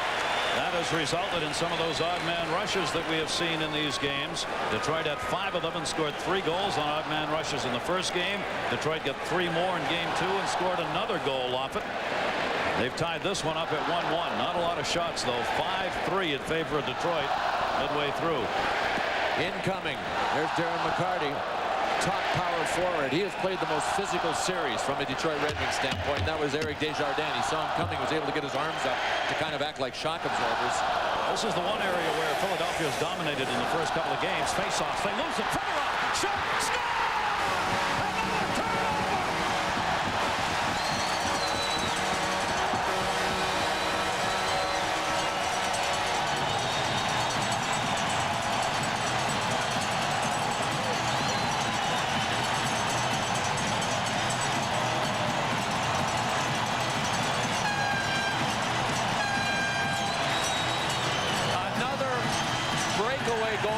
Classified as an odd man rush goal. That is 5 odd man rush goals for the Detroit Red Wings in this series. Breakdowns for the Flyers have cost them every time. Fedorov made them pay on that one. There was a bobble at the blue line, and as soon as the bobble happened and it was Carl Dykhouse, he was trying to move it up to the middle. Sergei Fedorov made him pay, and he's so quick. You almost can't take your time like that. Carl Dykhouse was out of the lineup in game 1. He's been struggling with his confidence. That's where he has to say, I'm not that confident. I got Fedorov bearing down on me. I got to move it immediately. He did not, and it cost him. Detroit, every single opportunity given to them, they have taken advantage of. Larionov in the middle. He comes back, and they are flying through center ice. Doug Brown shot. Save made by Hextall with Larionov charging in. With that even strength goal, Detroit has now outscored Philadelphia even strength 7-1 in the 2+ games that have been played. The goal picked up by Sergei Fedorov is unassisted. Came at 11:05. He now has 7 goals this playoff year.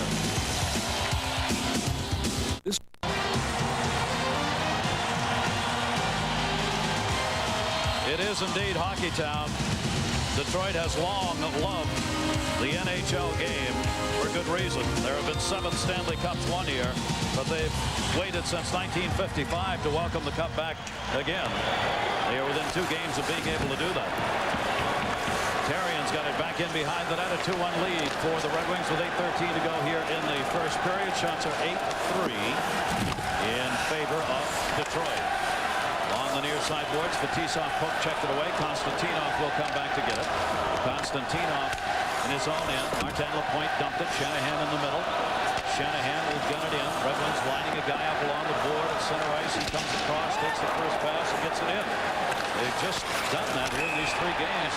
Ron Hextall has not been able to get any of the jump-ins. The hard arounds like that one by Shanahan, soft dumps to the corner. Ron Hextall has not been able to jumpstart the rush because he hasn't gotten to any of the Detroit dump-ins.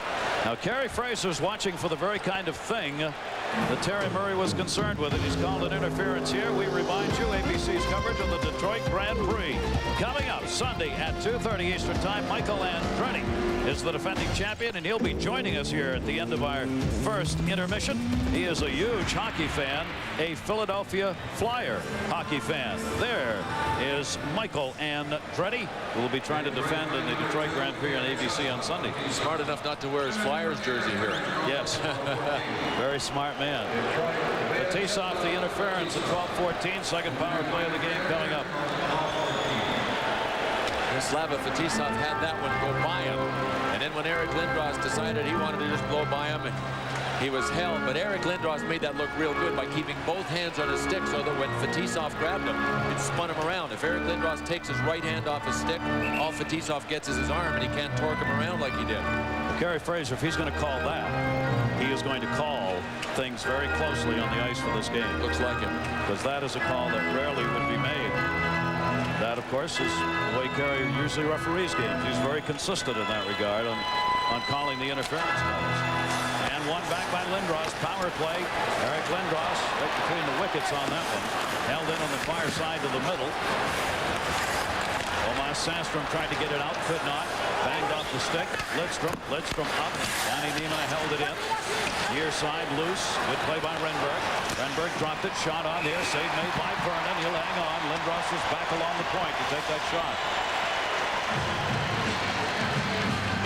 Eric Lindros took the face-off on that last play inside the blue line, then it did a quick switch with Dale Hawerchuk, and he's playing the point on this power play.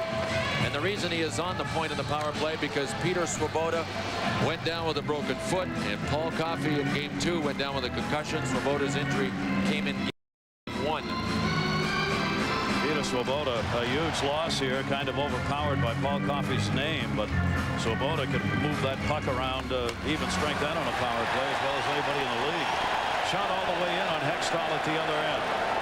Now in this series, having scored the power play goal in their first chance, the Flyers 4 for 10. They've got a chance to tie this game up here. Minute 26 left on the advantage. Desjardins. Brind'Amour got knocked down. Lindros came in behind him, and another penalty. And Kerry Fraser indeed is going to call it close. That's another one of those holding, clutching, grabbing calls right at the blue line that you rarely see called. A two-man advantage coming up for Philadelphia.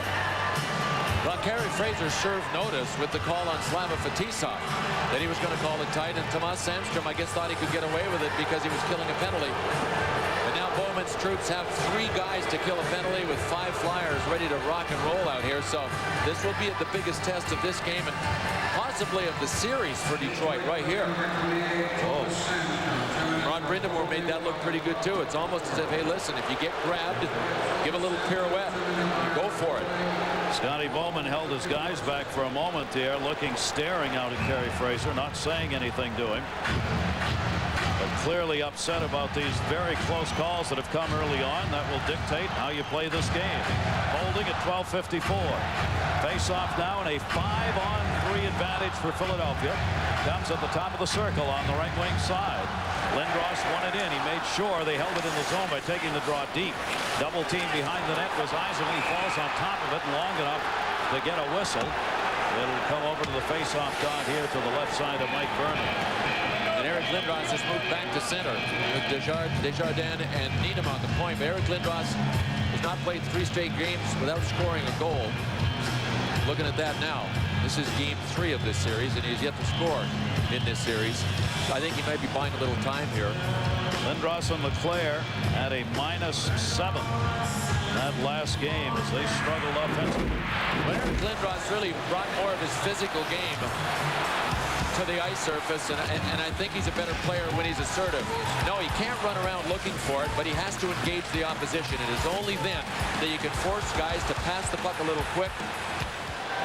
He'll stay out there. Power play. Yanni Niemann back on top. Lindros right there in the middle. 2-man advantage. Knocked away by Vernon and out of the zone.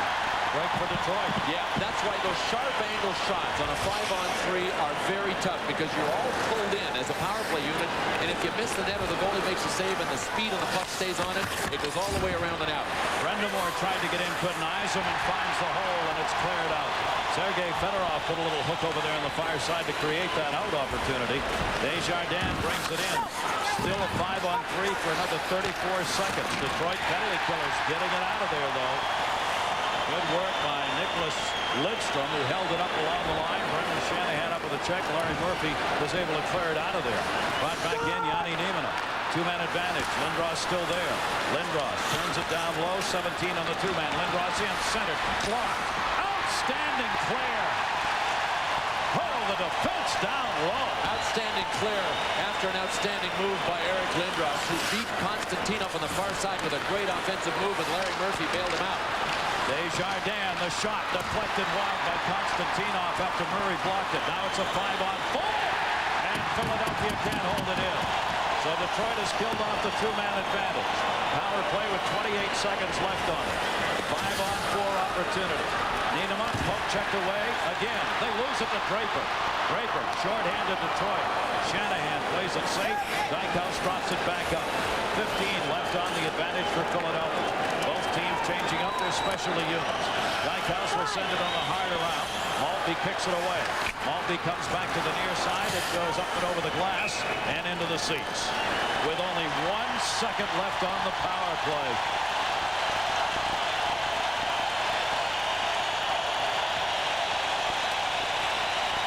New Dodge intermission report. Just 5:07 playing time away.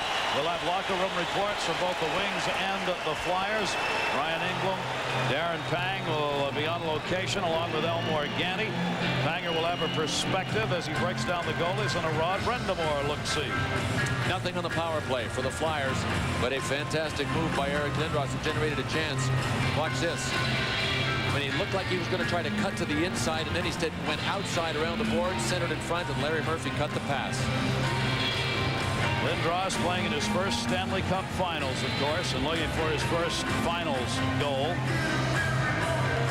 It is a 2-1 Detroit lead with a second left on the Philadelphia power play. Off this draw, it'll be one back to Fetisov, and Detroit's killed it off. So the Philadelphia Flyers do not convert. Shot on. Fedorov blocked out deep. Sergei Fedorov came back to get it tied up by Samuelson. Hextall came up to play that one. Held in by Fetisov, who was down low. He won the face-off. No whistle on it, though. Dumped back to the wide side. Chased down. John Drews back for Samuelson. Samuelson played it up. Still not out of the zone here. Renberg poke checked away Fetisov to Samuelson. Now through center. There's that dump in that they're looking for their forwards to get to first. They don't. Kozlov beat John Drews, and then the speed of Detroit comes into play. Just like this. Kozlov trying to move it in. Puck checked away. Joe Lotto brings it up. Klatt in the middle with it. Over to Klatt. Trent Klatt. His pass intercepted by Eisenman. Cleared out. There were 3 men backing up. Steve Eisenman was the 4th man back. The other forward was the 5th man back, McCarty. Detroit had 5 men back. There was no chance for that play to work. They just are not making mistakes, as we said. Chased down here by Yanni Nieminen. He'll get the icing call and then land a little punch after the fact. No call coming on that one, however. Red Wings up 2-1. Our Dodge flashback for the Stanley Cup, 1955. Terry Sawchuk, Gordie Howe, Alex Del Vecchio, Coach Jimmy Skinner of Detroit. Last time Philadelphia 75 under Fred Sherrill. The Broad Street Bullies, Bobby Clark, Bernie Perron, and our own Bill Clement. Now last time these two franchises have had the opportunity to hoist the cup. Detroit's got the lead here. Sent hard around by Michel Petit. Yanni Nieminen moved over. Zubers gets the puck. His shot just deflected wide by LeClaire. Great effort by LeClaire. Larry Murphy on him. LeClaire trying to muscle it back into the middle.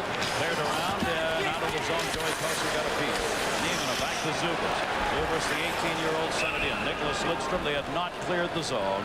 That's an offside. We'll check in with Ryan Ingram. Right? Gary, you guys were just talking about Eric Lindros a few moments ago and what he's gone through physical play-wise so far in the series. Look what he's going through here tonight. And look what Detroit does to him in the neutral zone. Kurt Maltby out against him an awful lot of the time. There is no room for Eric Lindros. Look at this play. Fetisov ended up taking a penalty on this, but they didn't get burned. That's why Eric has no goals in this series. There's no room for him out there. Yeah, absolutely right, Brian. Part of the Detroit game plan coming into this series was get on Eric Lindros, get on John LeClair, get on Dinah Zubas before they get those big bodies moving. And if you can do that, they'll never get that big head of steam up, and it's worked really well. Good intercept that time by Brendamore.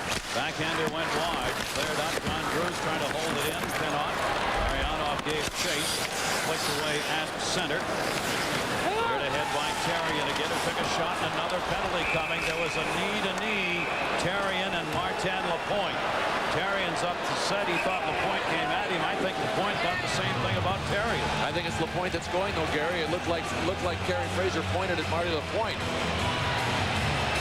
So Philadelphia getting another advantage here on a power play on the tripping call, and Carey Fraser saying go away. Don't want to hear from anybody. Want to remind you, coverage of the Stanley Cup Finals Saturday, ESPN 7:30. Our quest for the Cup in Game 4 at 8. Necessity for a Game 5. Fox will have that one. Mike Emmerich and JD will bring it to you.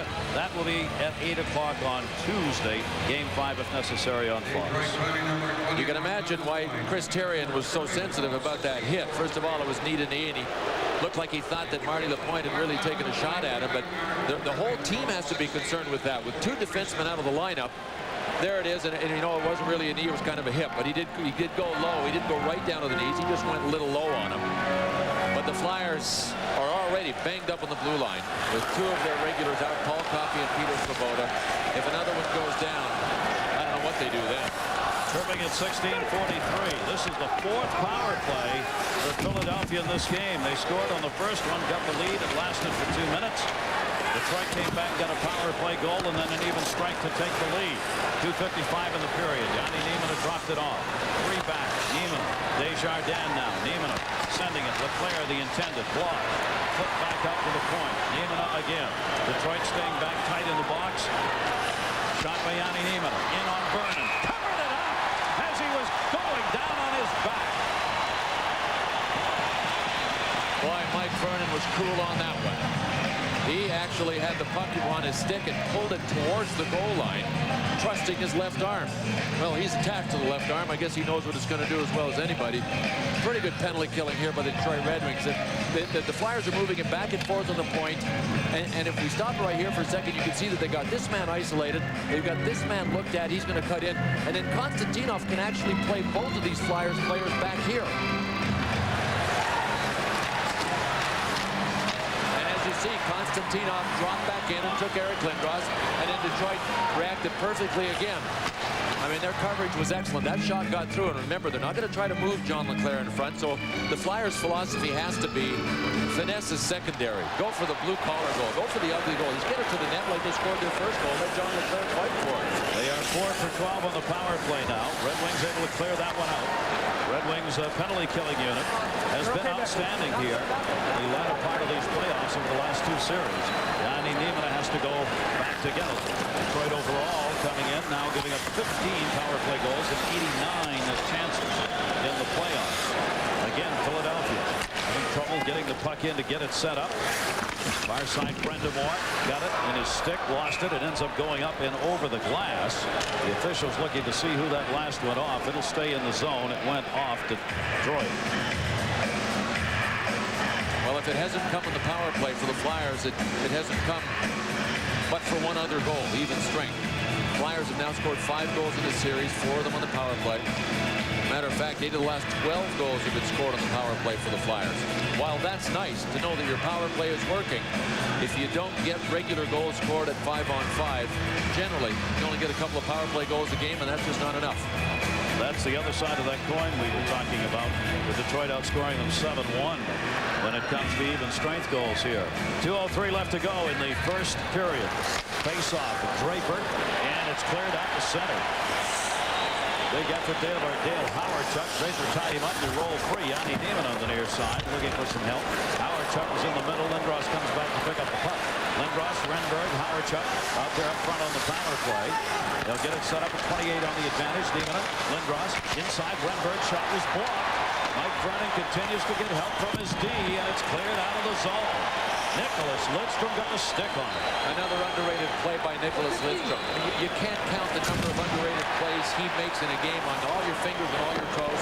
He's got a great stick. I mean, his stick is always in the line of fire, and it always is lined up with the puck, and he gets a piece of just about everything. It did not come outside the line. Renberg held it in the shot. Herman just knocks it down. It came loose. Right there to clear it out. Fedorov. Here comes Martin Lapointe. He hit the post. Lapointe came out of the penalty box and hit the post. Here's Fedorov. Fedorov drops it. Lapointe in front again. The shot. Score!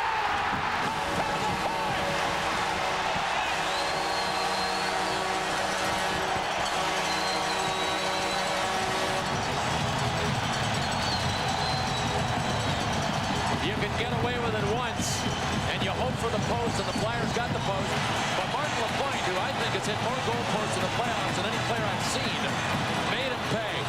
Eric Lindros was out there on defense as a point man on the power play, and he was back in front of the net. And that is one of the things that really cost the Flyers. Here is the hit post. But Eric Lindros and Chris Therien don't play defensively in their zone very much. And you'll notice that they're both right in front of Ron Hextall. Three of them, as a matter of fact. Both Chris Therien, Michael Renberg, and Eric Lindros. Eric Lindros actually vacated the front of the net. Renberg tried to cover for him, but because neither of those guys, Renberg or Leclerc, Renberg and Eric, they're not defensemen, they really didn't know how to react, and Marty Lapointe smartly moved right into the shooting hole and banged it home. Unless something changes here in this series, history will show that Detroit's speed played an enormous part in what they were able to do against the Flyers. They've got a 3-1 lead with 47 seconds left to go. You cannot blame Ron Hextall, the netminder of Philadelphia, for the goals that have been scored in this period. No, you can't. And Detroit has come out and really tested Ron Hextall. The Detroit team is a very coachable team. They listen. They were told, try the long ones. Go ahead and test Ron Hextall from all angles. And they have done that. And he has stopped most of the shots that were stoppable. But this pass here, and it was a nicely laid out in front for Marty Lapointe. But you can see that there were three Flyers back in deep, and confusion between Lindros and Renberg. Neither of them was a defenseman. They were trying to cover. Really what happened there was Eric Lindros, somebody had to notify Eric Lindros to get off the ice earlier than that, because the power play had ended. When you get caught in your own end on one of those plays, it's scary. And sometimes you pay it. The Flyers paid there. Brent Platt got it back 3-on-2 down low. In front. Big pile up. Jammed at. It's somewhere in that pile, but it's not across the goal line. At least according to Kerry Fraser. Sean Podine had the chance on the far side. He thinks it's in. Trying to jam it home. It went underneath all those folks that were down on the ice. You can read Sean Podine's lips. He said that was in. That was in. Kerry Fraser's going to call upstairs. Well, we've got so many camera angles.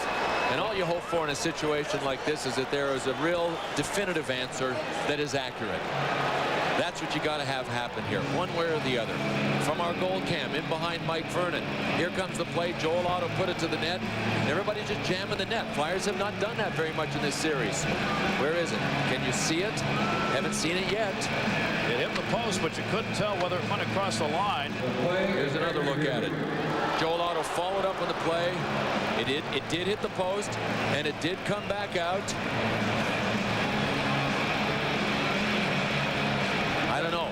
Could not tell from that angle. But we did see it hit the post. We did see it come back out. But Mike Vernon looked like he caught it in the crook of his arm and brought it back towards the net. Tomas Sandstrom is the man who was standing behind Vernon, who was blocking that puck from going in, and you could read his lips. He was looking up saying, no goal, no goal. Looking right at Kerry Fraser, and there is no goal. He was on his knees, Sandstrom was, just like he used to do in ball hockey. When he was a kid, just get on your knees and just take all of the tennis ball shots you can handle. There were two reasons for being on your knees there. One was to make a save. The other was to pray, in fact, you had gotten it done. And then the third reason was to stay down and give thanks. Yes. No, it sure doesn't look. He got a lot of help. Look at all the Detroit Red Wings back in there. But this is how the Flyers, if they can penetrate the zone, have to play against Detroit. Because of their left wing lock, because of their people back, Joel Otto, Sean Podine, and Trent Platt were such a huge factor, especially Trent Platt with the hitting game against the New York Rangers. Trent Platt has not been able to get the big hitting game going here against Detroit. Philadelphia trying to hold it in. Again, the Red Wings come 3-on-2 for the moment. Drop back, Lidstrom, shot saved by Hextall. It's loose. Cleared up the near side, and Lindros got it out. As Zubras was there to clear the zone. That last goal by LaPointe at the 19-minute mark. His first of this series, third of the playoffs from Brown and Fedorov, and Detroit will take a 3-1 lead to the dressing room at the end of the first period of Game 3. The playoffs this year, Kozlov and Shanahan pick up the assists, and a 4-1 lead, and Detroit has now gone 2 for 2 on the power play in this game after they had struggled at an 0 for 20 going into the last game. Philadelphia, see if they pick up the physical part of the game, see if they can stay disciplined now with 16:25 to go in the second period and down by 3 goals. Kjell Samuelsson out there with Dykhouse defensively. Back into the middle, Yzerman. Pushed off the puck by Eric Lindros. Here's John LeClaire. LeClaire's got a goal. Shot. Vernon! Wow! Quick stop as he deflected that with the stick into the corner. But he saw it all the way. Centering pass. Zubras couldn't get it. And it's cleared away to center. Chris Therien comes back to get it. And that'll be whistled in the offside. Well, the Detroit Red Wings just keep playing like a machine. Defensively, their goaltending, and now offensively. We've got 4 goals. We're not even halfway through this hockey game. Sergei Fedorov on the rebound from a Kozlov shot, and it's coming easier and easier for them.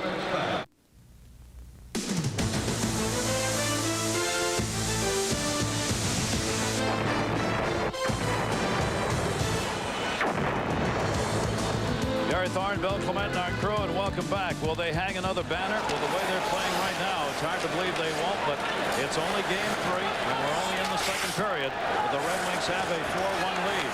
The Flyers, though, have got to find some answers, and they've not been able to do that yet in this series. This is the biggest lead either team has had in this series to date. Shot on by Kozlov, deflected Therien. Therien, he'll come back through the middle here, trying to find some room. Dumped into the zone by the youngster in his second game, Forbes. Colin Drouin's got it down low, then puts the hit on, freed it up, shot Vernon right there to make a save on Renberg.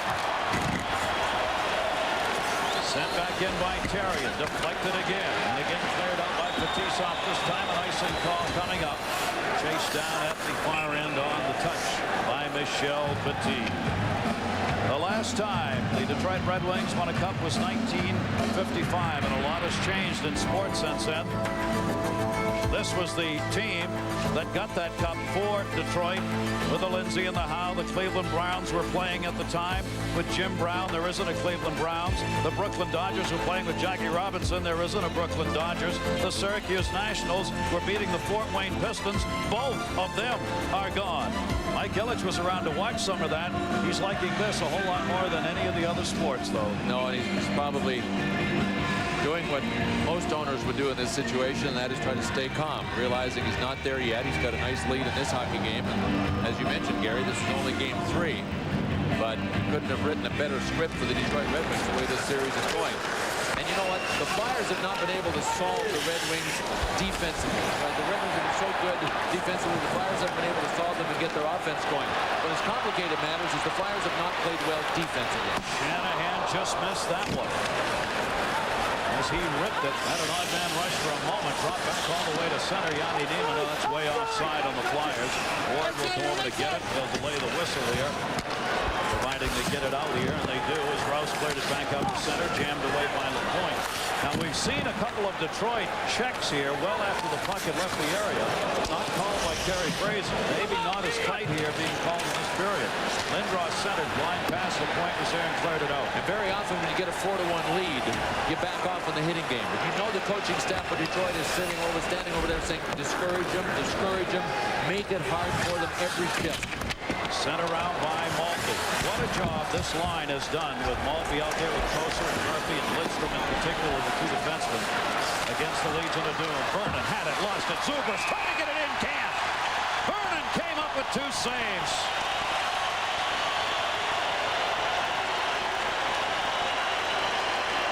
Mike Vernon has not had to make many huge saves in this series. I counted 3 in Game 2, but when he's been called upon, he has been there. John LeClaire saw an opportunity to step out, and he smartly did that. Then Dinah Zubras came in and poked it, Mike Vernon followed it the whole way, but a nice read by John Leclerc to know that there was space there. Darren Pang is down there at ice level. What do you see down there with Mike Vernon, Darren? Bill, you know when a goaltender has confidence when he smothers those pucks down low and takes away all the little holes. At the opposite end of the ice, the puck's finding a way past Ron Hextall as he sprawls the same way Vernon is sprawling, but yet Billy Vernon's managing to come up with a little biscuit. That's what he's done. He hasn't had to make necessarily as many hard saves, hardest scoring chances, but when he has, he's been there. Tip wide, Howard-Chuck in the corner. Howard-Chuck with balloon behind the net, couldn't get it back. Cleared out Murphy. Murphy's got closer on the right with him. 2-on-3 though. Murphy waits. Murphy will gun it in. Tip save made by Hextall on a tip in front of the net by Joey Kosa, who suddenly in this series has found the offensive tools. And center deflects back to Murphy. Sure has, and Larry Murphy was able to lead that rush. Scotty Bowman has not shortened his bench of defense. Aaron Ward is still taking a regular shift. That did not happen in game 2. The whole bench is being used by Detroit with his 4-1 lead, and everybody is fresh, including 36-year-old legs. Howard-Chuck had nobody with him. They were changing it up. Flipped out of the zone by Maltby off the near side boards. Terrian lost it. Konstantinov lost it. Forbes brings it back in. Looking. Brendamore to Renberg. Deflected though before it got to Renberg. Came back to the middle. Not out of the zone. Now Philadelphia able to hold in here in a couple of chances. Desjardins got it back. Big hit put on by Terrian. Nobody right up front of the net. Desjardins joins the flow. Lost the puck. Chance for a 2-on-1, but for the little hook. Here comes McCarty. McCarty waiting for help. Centering pass. Good back checking Desjardins. Cleared it back out to Forbes. Forbes, the nice move on Eisenman. His shot deflected into the corner. He gave chase himself. Got a piece of Fetisov in doing so. And Fetisov paid him back by dumping him over there in the corner. I don't think Carey Fraser saw it. It looked like a takedown, but Carey Fraser, I think, might have been screened by Mike Vernon. A lot of pokes over there on that occasion. Detroit will change this up. 14-13 shots in favor of Detroit. The Red Wings have the 4-1 lead. Up and out of the zone. Martin Lapointe got it back into the middle. Larionov dropped it. Shanahan between the legs. Shanahan in the middle. Open shot. And he missed it. Backhander just went wide. Brendan Shanahan had to step again, though, as he got ahead of the D. Brendamore moves it in. Larionov back checking. Yanni Neimanov will take it. Shot deflected. Vernon saw it all the way in. Back into the middle. Quick out by Shanahan. Flyers changing it up. Lindros. Samuelson cuts back to get it. Samuelson over to Yanni Neimanov. LaPointe moved up on him. Center ice again. Got it in, but not for long. Fetisov fed it right back out. Fedorov fakes. Fedorov dropped it off in the middle. Kozlov to Fedorov. Fedorov shot. Save made again. Hextall. The rebound went wide. They were celebrating. They thought it had gone in. It didn't. Detroit thought they had goal number 5 on that. 3 guys, including LaPointe, had their sticks up in the air. And it was close, but it was not in. It was on the outside of the net. But the Flyers' defense have not kept the gap closed, and that's why the Red Wings have a full head of steam coming over the blue line. They end up with scoring chances like this. These are the Detroit Red Wings who need to win only 2 more games. In fact, even less than that. They can win a game and a period and a half plus. They've got a chance to have their names inscribed on that cup. They're up 4-1. The big octopus hanging from the ceiling. You don't see the octopi being thrown out on the ice anymore. The penalty, of course, now for delay a game on the home team if that happens. That has not happened here yet. Fedorov. And it'll be puck checked away to center. Detroit comes back to get it. Cleared back in by Rouse, but way offside as they had not cleared the zone. Well, we talked about that big gap that the Flyers are allowing Detroit to get their speed up in. We're going to take a look at it here. This is going to be a pass to Fedorov. Shel Samuelson here was moving up in the play, but he's not even up to the red line. The other defenseman is back here. That allows Sergei Fedorov for a full head of steam. You have no choice but to back in if he comes at you and you're flat-footed. The drop pass to Kozlov, back to Fedorov. Confusion with Niederman and Shel Samuelson, and another scoring chance. It's been very difficult for the Flyers to get up on the play quickly enough to follow their forwards to keep that gap small and take away the speed room for Detroit. Speed, speed, speed. This made a huge difference in this series so far.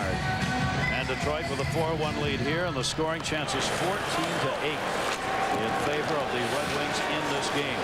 Desjardins will come back out to center to get it. Here comes Eric Lindros, who's not really been a factor here in this game number 3. McCarty trying to clear it out by Terrian, but Fetisov Slava Fetisov is down on the ice. Yeah, and he took it up high from Eric Lindros. He pitched up on the plane. Remember, we just showed you the Flyers gap, how they backed in. Detroit will not take that position. They jump right up, and we've talked about Detroit trying to take away the Legion of Doom speed before they get going, and that's what Fetisov was trying to do. But when Lindros went by him, it looked like he tried to move his stick high over Fetisov and hooked him up high. Here's Lindros. Watch from the left of the screen. Fetisov moved up on him. And Lindros looked like he got him with a glove in the face. I don't think he hit him with his stick, so Fetisov looks like he's all right. Oh, yeah. I mean, his head sort of whiplashed. Lindros reacts so quickly in those situations. When you go to take him, you better be careful. And he's just shaking his head. He's got cobwebs in there now because he took that left of the jaw. It looked like it snapped his head back off the jaw. Lindros with the 5 hits given and the 1 taken. But his offense not yet showing up on the board for Philadelphia. As long as Fetisov doesn't think he's playing Dynamo or Spartak or one of those teams, he'll probably be back on the ice. 19 years worth of pro hockey. Regroup, get the helmet on, be back. 11-10 left to go, second period. Red Wings leading it by a score of 4-1 in this game. They had the 3-1 lead coming into this period. They have added a power play goal to extend that lead to 3 goals now, 4-1. Chip back behind the net. Lindros on the intercept, puts control of those. Again, whipped around near side. Dykhouse stepping up to hold it in. McCarty does battle. Eisenman got the puck. They move it up in a 3-on-3 this time. Lidstrom dropped it off. Shot. That one missed wide. Tomas Sandstrom gunning it. Still not out of the zone. McCarty came up with a hit on. Cleared up by Zubris. There's Larry Murphy on the intercept. Murphy gets it up. Got it up to McCarty. The player intercepts. Back in onside. Poke checked away by Nicholas Lidstrom. Up on top for Michel Petit. Behind the net to Lindros. Lindros looking. The player set up in front. His pass nowhere near Yanni Niemann. And he's got to get it back onside, so he'll rag it back. And Detroit continues to play the Lindros crew real smart. They're not playing the body, they're playing the puck, and they're winning the battles to the puck. Lindros shot that one off the side of the net. Can't be held in. 3-on-2 opportunity. 3-on-2. Draper coming. Koser in the middle. Just behind Joey Koser. And a penalty coming. A delayed call. Koser gunning it. Still no whistle. Sent back behind the net. Draper. Draper hit. Extra skater out there for Detroit. Now the whistle. Pinned up by Yanni Niemann, and a power play coming for the Red Wings. Want to remind you, ESPN's Outside the Lines will be coming your way on Monday at 7:30. Bob Lee will be hosting it. A look at the phenom known as Tiger Woods and what he has done for the world of golf, both on and off the course. Outside the Lines, Monday at 7:30. Michel Petit ended up in a foot race because he kind of pinched up a little. We've talked about the gap. Well, if Detroit gets wide on you with a free man, you can't close the gap up because you're going to get beat wide. That's exactly what happened. Chris Draper got a jump on him wide because he had moved up on the play. He tried to get the butt end into Draper. That didn't work. He just grabbed him and took him down. And Yanni Niemann actually made a good play to deflect that pass. Otherwise, it was going right to Joe Koser for an empty netter. It'll be a holding call on Petit at 10:14. 1 for 4 on the power play for Philadelphia. 2 for 2 for Detroit. They've been in that attack zone not very long because they haven't needed to be. Kozlov looking out in front where Shanahan is set up in front of the net.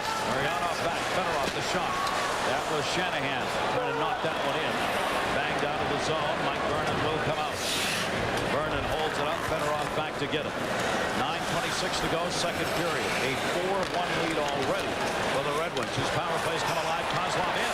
Shuts it down. Shot! Oh, mercy did he have that set up. He used the defenseman for a screen, but he didn't get it on net. Fedorov back to him. Kozlov. Philadelphia stays back. Fedorov. Kozlov up along the blue line. Shanahan on the offside wing now, waiting at the post, holding his stick up. Now he goes to the front. Kozlov to Shanahan. Tipped wide. Shanahan gets the rebound. Sends it back up. Power play here for Detroit. Philadelphia back in the box. Shanahan trying to center. Carrion block. Shanahan able to control it though. Larionov, Kozlov. Kozlov again. From Sergei Fedorov. Looking into the middle. Shanahan's the only one down low. Larionov. Larionov waiting. Shanahan doing battle right in front of Hextall. Larionov not wanting to shoot. Fedorov tried, lost control. Power play down to 40 seconds. Igor Larionov had it tipped away. Up along the boards, battling for it. Kozlov couldn't get it. And cleared out. Good work by Joel Otto. And good work by Eric Desjardins in front of the net. He was battling with Brendan Shanahan. And even if the Red Wings had got the puck there, Shanahan was on his face most of the time because Desjardins just kept hammering him down. There's Fetisov right back out here. Center Kozlov one-timer, but he couldn't get it. It was rolling on him. And cleared up and out like flat, short-handed Brendan Moore. Short-handed 11 on the power play left for Detroit. Nowhere to go. Dropped it off. Kozlov there to get it. Kozlov forced the other way by Flat. Kozlov gets around one man. Needs some help. He's got pinned up from Isaac. And the power play's over. So Philadelphia killed it off even though Detroit controlled. Yzerman down the middle. Save made by Hextall. Steve Yzerman with the opportunity. Kjell Samuelsson bounced away to center to Dykhouse. Dykhouse moves it in. Both teams will change it up. 16-15, the shots in favor of Detroit. 4-1 lead for the Wings. Konstantinov trying to go wide. Didn't. Picked up by LeClaire. LeClaire fakes. Dropped it off. No shot. Konstantinov blocked it. Side of the net. Lindros. Picked up by Martin Lapointe. A turnover. Couldn't do anything with it. Draper into the zone, and he's offside. Well, when it has not been Larry Murphy and Nicholas Lidstrom against the Eric Lindros line that features John LeClaire on the left side, it's been Vladimir Konstantinov. And boy, is he ever willing to take on the job. Not only a physical player, but what is underrated about him is his agility and his ability to back up and make the play. John LeClaire went wide, never got the shot off because of a great play by Konstantinov. City and the Chrysler Corporation plant, Warren Truck Division. This is where they put them together. Robotics in use, of course. Kind of reminds you of what the hockey team in Detroit does. They play like robotics, and when you get done, you got a nice, sleek, finished product. Boy, and for doing that promo there for Chrysler, everybody in the crew gets a brand new 97 pickup truck. They're real nice to us, real nice. I picked up mine today. Brought back up by Yzerman. Yzerman coming. McCarty in the middle. Yzerman dropped it behind the play. Shot. Murphy deflected out in front. Eric Lindros was down on the ice, and that shot hit him. And another odd man rush. Puck hit with a high stick by Murphy, and that will draw the whistle. 6:45 left to go here in the second. Boy, Eric Lindros came back hard, ended up on his side in front of Ron Hextall and was responsible for blocking. But great play by the Red Wings to get their third man up. And you can see him here having to dig in, dig. I got to get back because we're in trouble. He did get back, and he got the stick on Darren McCarty. You see what he did there? He actually got his stick tangled in his jersey and pushed Darren McCarty forward, which is just as good as pulling him back. I mean, you won't get called on a penalty, but you'll throw Darren McCarty off on the play. And then he ended up blocking the shot. You can see the frustration in the eyes of that superstar trying to figure out what is going on in this Stanley Cup final with the Red Wings lucky to take a 3-0 lead in it, and on top here by a score of 4-1. Detroit themselves trying to get out of a little funk they've had at home. They have not won in the last 8 finals games played here in Detroit. They lost 7. They've lost 7 in a row coming into this one. The last time they won was 1964 in a finals game played at home. One of my heroes, Alex Del Vecchio, had that game-winning goal in the last one. Detroit had that won one here. They may have another name to be added to that list before this night is over. 6:30 to go in the second period. Malone shot that one in wide of the net. Rebound John Cruz. Cruz looking to the middle but fell down. Picked up by Koser. Cruz tipped it away. Far side dot. Played there by Maltby. Maltby turning it back. Maltby found a little rope. Gives him a high flip out the center, and Dykhouse will have to chase down.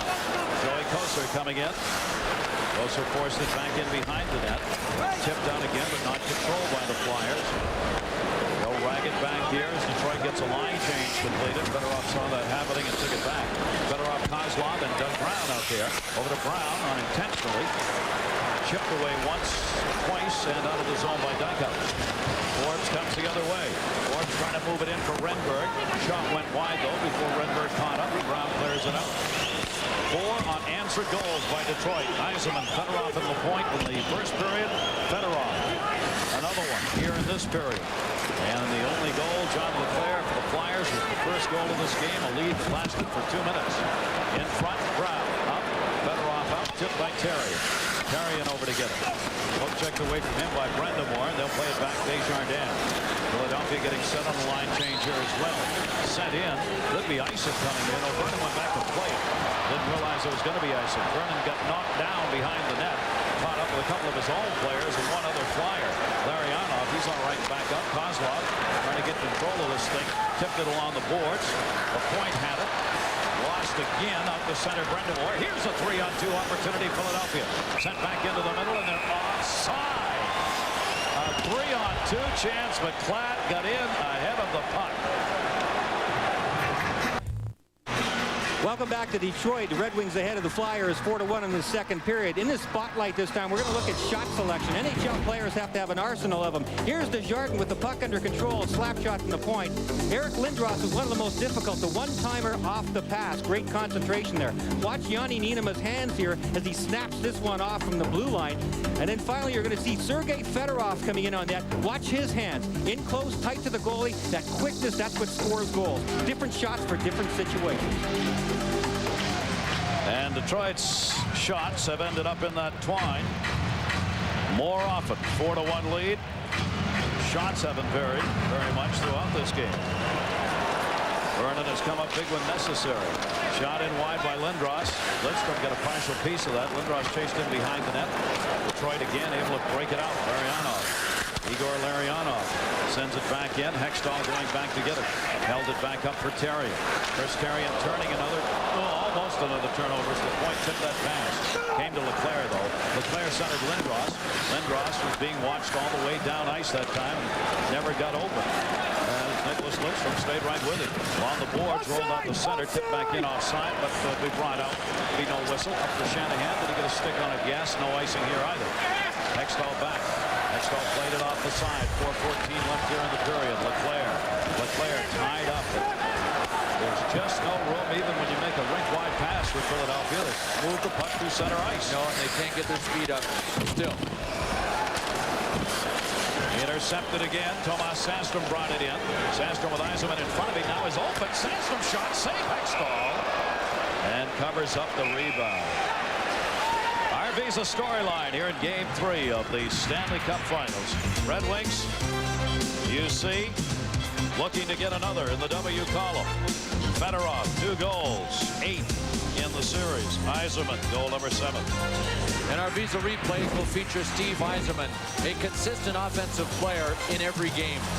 Game 1, long shot from the blue line. Game 2, power play. Follow your shot to the net and good things happen. Game 3 in front of his hometown crowd of the Joe. Get it in the slot and blast it. Different types of goals, different types of shots. Brian Englund talked about is not only different guys with different shots, but a player will use his complete arsenal in a game. We saw different shots from Steve Yzerman in each one of those goals. You have to know how tough it's going to be for Steve Yzerman just to stay within himself here, having waited all this time, all these years to be a Stanley Cup winner. And now to be sensing each passing minute and getting closer, closer for this captain who has been so loved here and is actually, he knows he's on the other side of his great career. Not a lot of time left to get this done, to get your name on the cup. But as the game has changed, so has Steve Yzerman. It has become a defense-first game. And Steve Yzerman started in the National Hockey League in 1984 when it was a wide-open kind of competition. And Steve Yzerman had to adjust as the game adjusted, and now, well, he is at least one of the top 3 Red Wings all-around forwards, offensively and defensively. I mean, Steve Yzerman, Sergei Fedorov, Igor Larionov, we're down the middle. I'll tell you what, they got guys know how to play both ways. And this one partially blocked to Tomas Sandstrom. Sandstrom will move that up, send it in. Yzerman playing in playoff game number 112 here in his career. Back in behind the net. It's moved in on goal and swatted away by Hextall. Sandstrom again on the forecheck. He poke-checked the puck and ended up getting a shot on net. He just stayed with it. Sandstrom's gotten close to getting a goal, and it's been a while for him, like 20 games, and none here in the playoffs this year. That was Michel Petit that was tracking the puck behind the net and had it really pickpocketed from him behind the net. Terry Murray continues to put him out there. I mean, there's no easy ways for Terry Murray. It looks like he's continuing to roll his 4 lines. Naturally, you'd expect Detroit to to continue with their full bench. Kind of surprised that the Flyers are doing it too. Doug Brown got hauled down that time by Michel Petit. But when you don't play for long stretches, your timing, your reads, sometimes off a little bit. And he had to beat McCarty. Darren McCarty made a good play just by taking the boards option away from Petit, forcing him to the front of the net. Terry Murray has tried. The goaltending changes, some line changes, defensive alignments, attempted matchups in game one. None of it has worked. No, but one thing that he's doing is trying to get Yanni Niinimaa on the ice quite a bit. He said he might play 30 minutes. Well, he's played 15:46, but we're down to 2:48 to go, so he won't get close to the 30-minute mark. Off this face-off, puck finally in the pile, gets the whistles. Maltby came in trying to dig that out. That's Chris Draper down there. Draper's played a great defensive playoff year. Samuelson was down there on the ice with him. Our coverage of the Stanley Cup Finals is going to be continuing right here on ESPN Saturday. We'll have our Quest for the Cup show at 7:30 with all those cuties right here on hand in the building. And then these Detroit Red Wings, led by Steve Yzerman, will be taking on the Flyers. It'll be game 4 coming your way starting at 7:30 with our Quest for the Cup. We went out to have a couple of adult beverages the other night with Darren Pang, of all people. And a man at the bar said, he looked at Darren Pang, said, I know you're the goalkeeper who couldn't stop a beer sliding down the bar. Shot back in, covered up by Hextall. Darren Pang reached out, sure enough, the bottle went right by. Covered up by Hextall, and he hangs on. We wanted to let Darren have a chance to answer that, but oh, darn, they're going to give him a chance. Darren. I really thought, Gary, that was a bowl of soup that came my way, and no truth to the rumor that it did slide right between my legs. No truth to the rumor I'm going to play game 4 either for the Philadelphia Flyers, but boy, fellas, this place here, they're really reaping the rewards of what they felt. I sat in the stands for game 1 against New Jersey when they were so disappointed. Now, look how excited they are, and they're having a whole lot of fun, and so is their goaltender, obviously, in Mike Vernon. Darren, you don't know it, but you're getting dissed by everybody in the building. You'll have to take a look at the replay of the game later on. Just take a look at that little stand-up you just did, and you'll understand what I'm talking about. Truth is, Darren couldn't reach the top of the bar to make the save with the beer bottle. Better off. Got it out in front. Brown, the shot. Rebound. Shot wide by Kozlov. Doug Brown dug it out. Brown looking. This line creating chances now. From the point. Shot by Aaron Ward. Deflected wide to the near side corner. Chip back in for Brown. Brown looking for Fedorov in front. Sent by Kozlov. He shot it wide. Shooting gallery time right now on this shift. Brown behind the net. Hit by Desjardins. Platt moves over. Philadelphia needs a clear. Brown stole it. Ran it out towards the middle. Otto was there.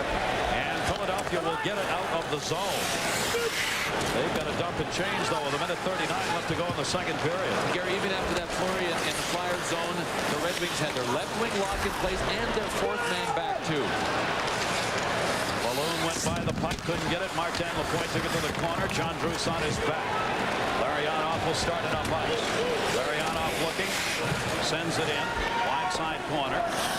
Yanni Niinimaa does go back to get it.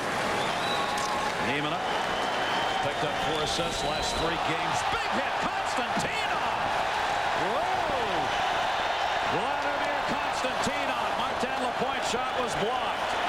That brings the Joe to its feet. What a shot Konstantinov put on Howardchuk, who now takes Konstantinov down. Shanahan the other way. 3-on-2. Shanahan drops, heads to the net. Shanahan tip. Sextall save. Rebound center for Lariano. He scored! Brilliant shot from Hextall.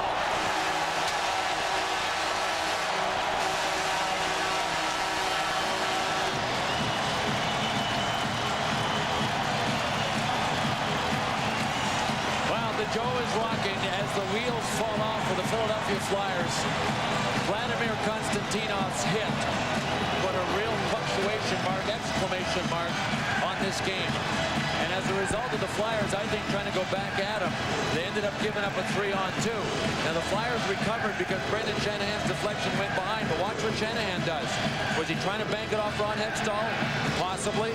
Maybe there was a pass that was intended, but he looked like he was looking right down at Ron Hextall's pads, seeing if he could work a bank shot. And he did.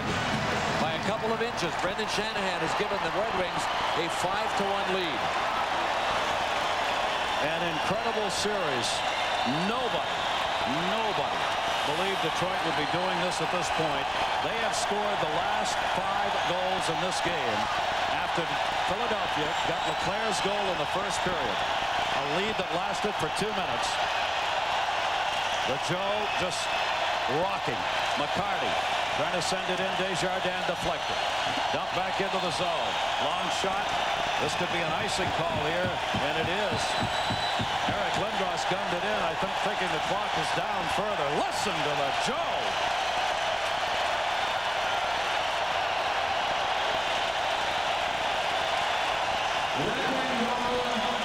His 9th goal of the playoffs, number 14, Brendan Shanahan.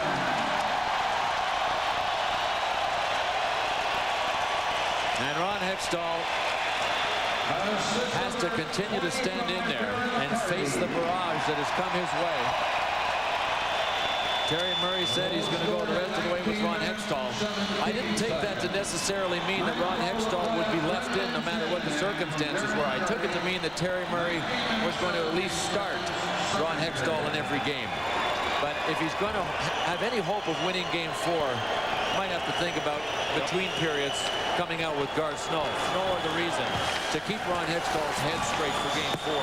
And to send a message to the team again that they're not going to be allowed to do this to a goaltender. Second period's over.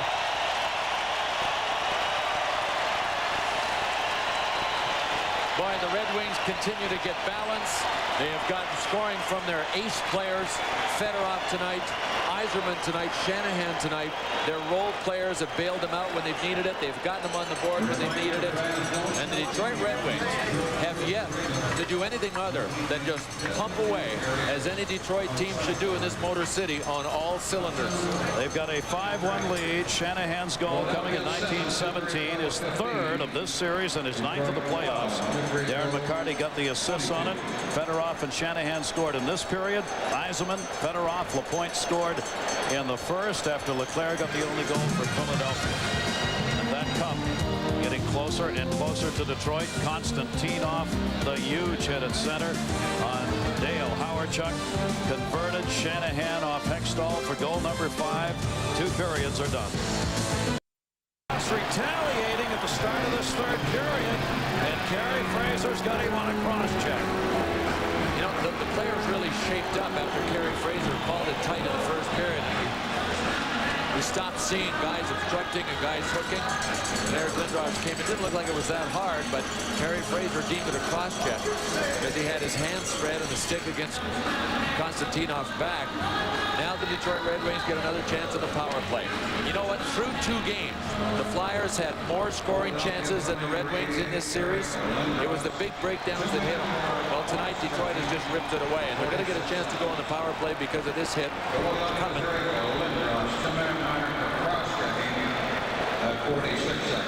Wasn't much of a cross check. Kerry Fraser was standing right nearby, and he called it. But tonight in this game so far, scoring chances through 2 periods.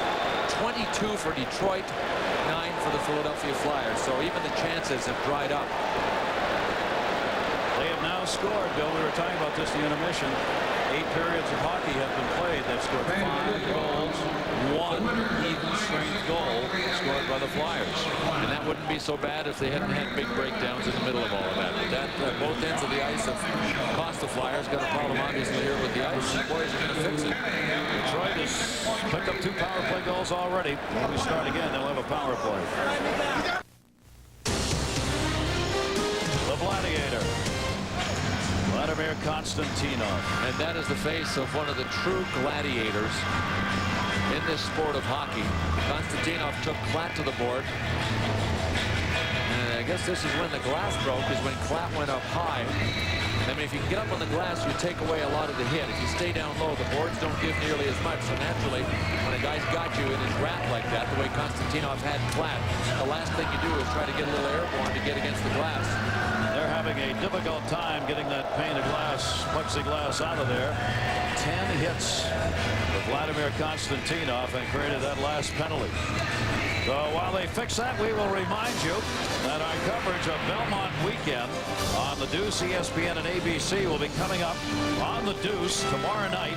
2 shows featuring Triple Crown challenger Silver Charm. Saturday at 3:30, ESPN will bring you the Belmont Stakes special, a preview of the race with a special look at Silver Charm. And then on Saturday on ABC at 4:30, the running of the 129th Belmont Stakes. The Silver Charm tries to become the 12th Triple Crown winner in racing history. You know, the way things have gone for the Red Wings in this series, the only thing that can hurt them is themselves. They don't self-destruct. If they don't start playing loose, they're going to be just fine. And guess what? It's been all perfect in this series so far. Hits, timely saves by Mike Vernon when they needed them. Timely bank shots. There was nobody in front. That replay is clear. Brendan Shanahan tried the bank shot off of Ron Hextall, and it worked because he had nobody to pass to. Wayne Gretzky will have to smile watching that shot tonight. Gretzky, one who does that regularly, and other players in the league now picking up on that when they get behind the net to go after a goal. So the glass is fixed. Vernon holding it up. We told you Detroit here at home, 7-1 in the playoffs this year with a 1-2-5 goals against. All of those for Mike Vernon, who's made all the starts. Back in on the charge. Stop! It is a 6-1 Detroit lead.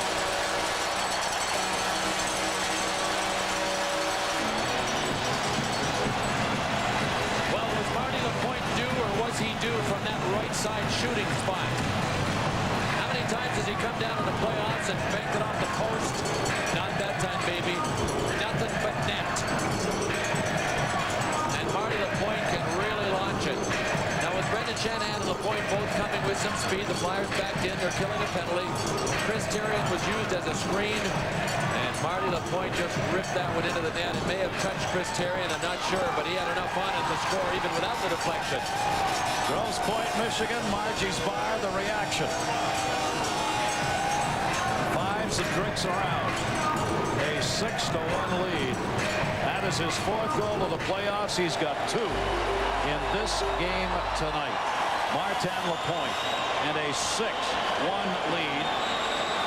You felt at the end of that second period the focus was being lost by the Flyers. And you really feel that now here in this 3rd period. And the only thing the Flyers can hope for, and I've always believed this, it is possible to win too big in the playoffs. It happened to Detroit against Colorado.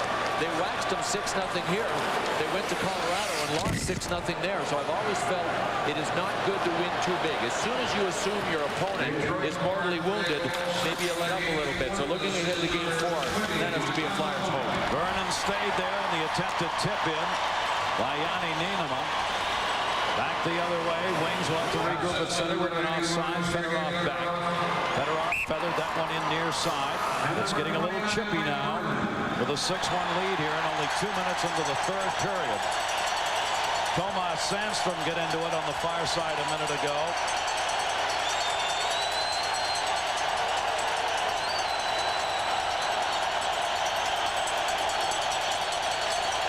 Mike Vernon got an assist. This is a standing ovation for Vernon. You know, there's actually a fan that I saw earlier in the game. Said, you know, for our Red Wings, that's a nice sign. But there was a sign that said, Mike Vernon. There it is right there. I apologize. A lot of the people in Detroit could say that. Hockey fans. And I'll tell you what, Mike Vernon came under so much criticism in '95 when the Red Wings got swept by the Devils. And he was not the #1 goalie in the regular season. A lot of people in the stands were down on him. Well, at least they got the guts to stand up and say, I apologize now. That one ends up going over the glass. The goal at 1:08 came by Lapointe, his 2nd of this game. Fedorov and Vernon got the assists, a power play goal. Might not have been the prettiest assist that he'd ever had. He didn't actually headman it to anybody for a breakaway. He actually dumped it up to the boards, and Joel Otto stopped it and popped it back to him. But Mike Vernon has handled the puck within his limitations. He is not a great puck handler. But there is the assist. It was just a little save and then a poke to his defenseman in the corner. When he has handled the puck, he has handled it so well. Colorado really picked up on that and respected what Mike Vernon did with the puck. Never tries to do more than he's capable of. What he's been capable of here in this this series and in this playoff year is win games. Mike Vernon, 5th all-time in wins in the playoffs, makes another save on Leclerc's chance. Lindros on the far side, got it behind the net for Zubas. Couldn't do anything with it. Cleared through Samuelson and out to center. Dykhouse will come back to get it. Scotty Bowman rolling these lines over in a hurry for Detroit. Here in the third, he doesn't want anybody overused with a 6-1 lead. In the third period with 16:57 left to go. Lidstrom drops it off far side Rouse. Brendamore was over. Tipped away by Brown. Dykhouse will come back to get it. Cleared up, and that'll end up on the Flyers bench, stopping the clock. A 6-1 score. This was the game Philadelphia honestly felt they could come back in and play well on the road because they played well there all year and in the playoffs. It has been worse than ever. Yep. The only thing the Flyers have won in this series regularly is faceoffs. The one thing Detroit wanted to do in this game, because they felt that any faceoff in their end was a scoring chance for the Flyers because Lindros and Brind'Amour and Otto are so strong, they wanted to avoid icings. I don't know if they've committed an icing in this game. They talked to their players about supporting one another better, talking, saying, you've got time, banking it off the boards, not going for the icing. And the Flyers, I don't recall one faceoff in the Detroit zone as a result of an icing. And even if they had, Detroit is having their best game of the series on the faceoffs. After 2 periods, they were just about dead even. The Flyers at 126, Detroit at 125. The air side for Aaron Ward. Ward will ship that one in, as Detroit will do here in this period, and just try and force turnovers, as Brown almost had there as he reached out to get it. Bruce on the other side sends it into Balloon's corner. Balloon taken out of the play by Ward. Kozlov got the puck. He got checked. Fedorov was there to help. And Detroit clears it out. Tipped away by Brown. Philadelphia will come back in their own end. Delpat's pass was intercepted again at center. Rouse dropped it into the zone to Draper. Draper coming in. Draper trying to turn. Does. Draper back up on top. Maltby waiting in. Shot blocked. Hextall out and covers. Hextall came out to meet him that time on the attempt by Kirk Maltby. What a play by Chris Draper, though. You talk about a player that deserves something good to happen to him. He has really come into his own, and you remember last year when he got his face rearranged in the playoffs against Colorado. Well, Chris Draper made that happen coming through the neutral zone. Michel Petit pinched up to try to take him. He beat him. Chris Therien went to him after that. He beat Therien wide. And then he dumped out front for the scoring chance by Kirk Maltby. What a play. And he's been sent out there to do a defensive job. And what a job they've done. He's been out there a lot against that Lindros line with Murphy. Nicholas Lidstrom playing back on defense. Face-off won by Joel Otto. Taken back in behind the cleared over Maltby's head and out to center. Fetisov will give chase. Slava Fetisov taking it back behind Mike Vernon. Detroit in no hurry to do anything that will cost them control of the puck. Back to Konstantinov. Otto, the only man up here. Now Klatt will join him. Dragged back behind the net. Fetisov back there. Hockey's version of the 4 corners of North Carolina. Cleared ahead to center. And they'll just dump it into the zone. And change up. Coaster set it back in behind the net. Chris Therien starts it up. Philadelphia changing. Desjardins in. Vernon, the hard check. Shot line on the rebound far side by Otto. Played back up. Desjardins into the middle. Cleared up. Desjardins going to wait now for the Flyers to get back on side. He didn't. Lindros had not cleared the zone. Face off at center. Take a look at our Bud Ice Stanley Cup summary here in our coverage of Game 3 of the finals. Last Red Wings home win in the finals came back in '64. They haven't won in all those 7. Leclerc, 10-game point scoring streak still underway, and Fedorov, 20 points in the playoffs. Only wing in the top 8 playoff scoring list. Oh, there's Joey Kocur on the bench. What an incredible story for Joey Kocur. Out of hockey in the NHL until December. He has told me this morning he is playing more now per game regularly than at any other time in his career. I said, you got to be smart and know how to play good defensive hockey to play for Scotty Bowman, don't you? And he said, yes. And I owe it all to Colin Campbell and Roger Nielsen. When I was in New York playing for the Rangers, I learned so much from them about how to play reliable defensive hockey. They have gotten that done, and he's contributed offensively as well. Face wash there by Samuelson, pushed away by Tomas Sandstrom.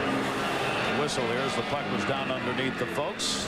Ryan Englund. Gary, we have a chance to watch two of the best power forwards in the National Hockey League in this series and in this game tonight, and Brendan Shanahan and John LeClair. And these guys have so many different skills, but when you look at the position they play, you see the beating they take. You see when they love to score goals. Look at John LeClair. When you stand in front, and then Brendan Shanahan, this is the kind of stuff that they go up against. But what makes it worthwhile? John LeClair getting one chance at a puck and only needing one.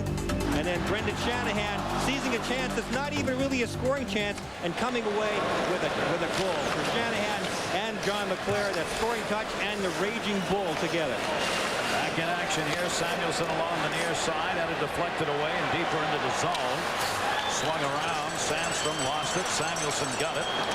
Lost it again. Tomas Sandstrom waiting down low. Does battle here.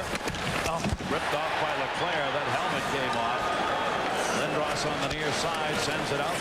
Good handle by LeClair. Murphy back there with him. There was Larry Murphy again, forcing the play. Yzerman clears it out. Shanahan a goal and an assist tonight for Detroit. LeClair's got a goal tonight, and the only one up there for the Flyers. The puck again ends up going up and onto the bench.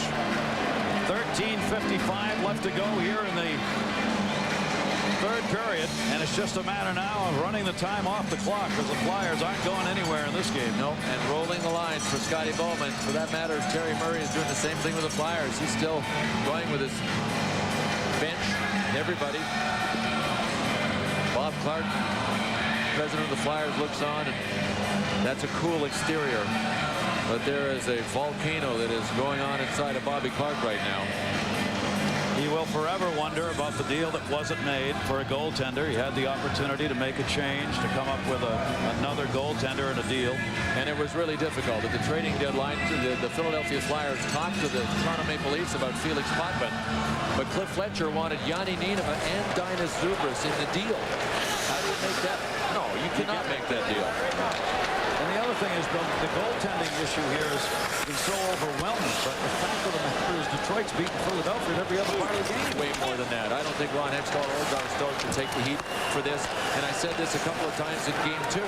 When you only score 2 goals against the Red Wings, the way they're playing and the way they're playing like a machine offensively and defensively, you're not going to win. Yeah, and that's what's happening. Larionov trying to send it in. It was knocked down.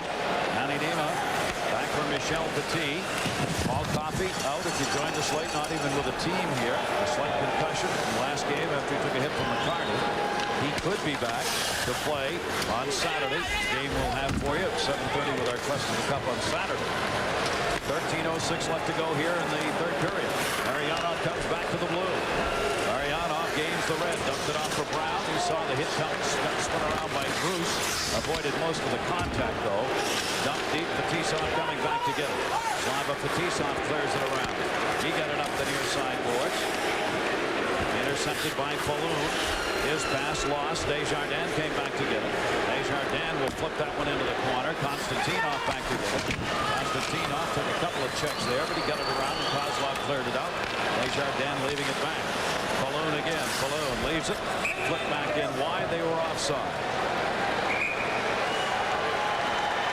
And the only thing the Red Wings have to fear now is just getting a little sloppy. And they don't look like they are. Even with the 6-1 lead, there's the man that scored it, Martin Lapointe, to give Detroit this lock on Game 3. They've got a 5-goal lead with 12:28 to go.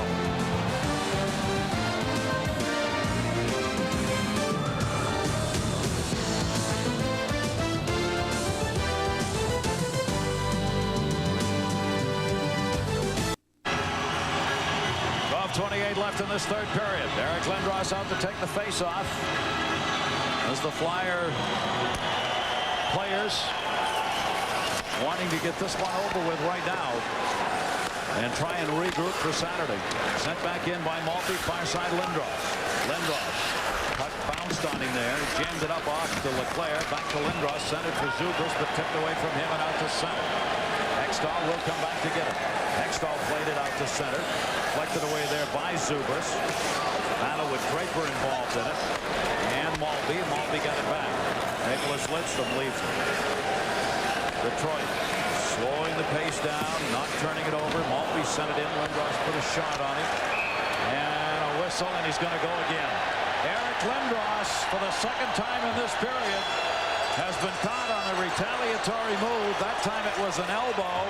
Gary Fraser was standing right there when he hit Maltby, and Lindros will go, and the Red Wings will go back on the power play. Wow. Kirk Maltby was the guy that took one for the team. There he is. And what a story Kirk Maltby has become. Man. The Detroit Red Wings have had people step forward and elevate their games, but nobody really expecting that they could do that. From Kirk Maltby to Joe Kocur.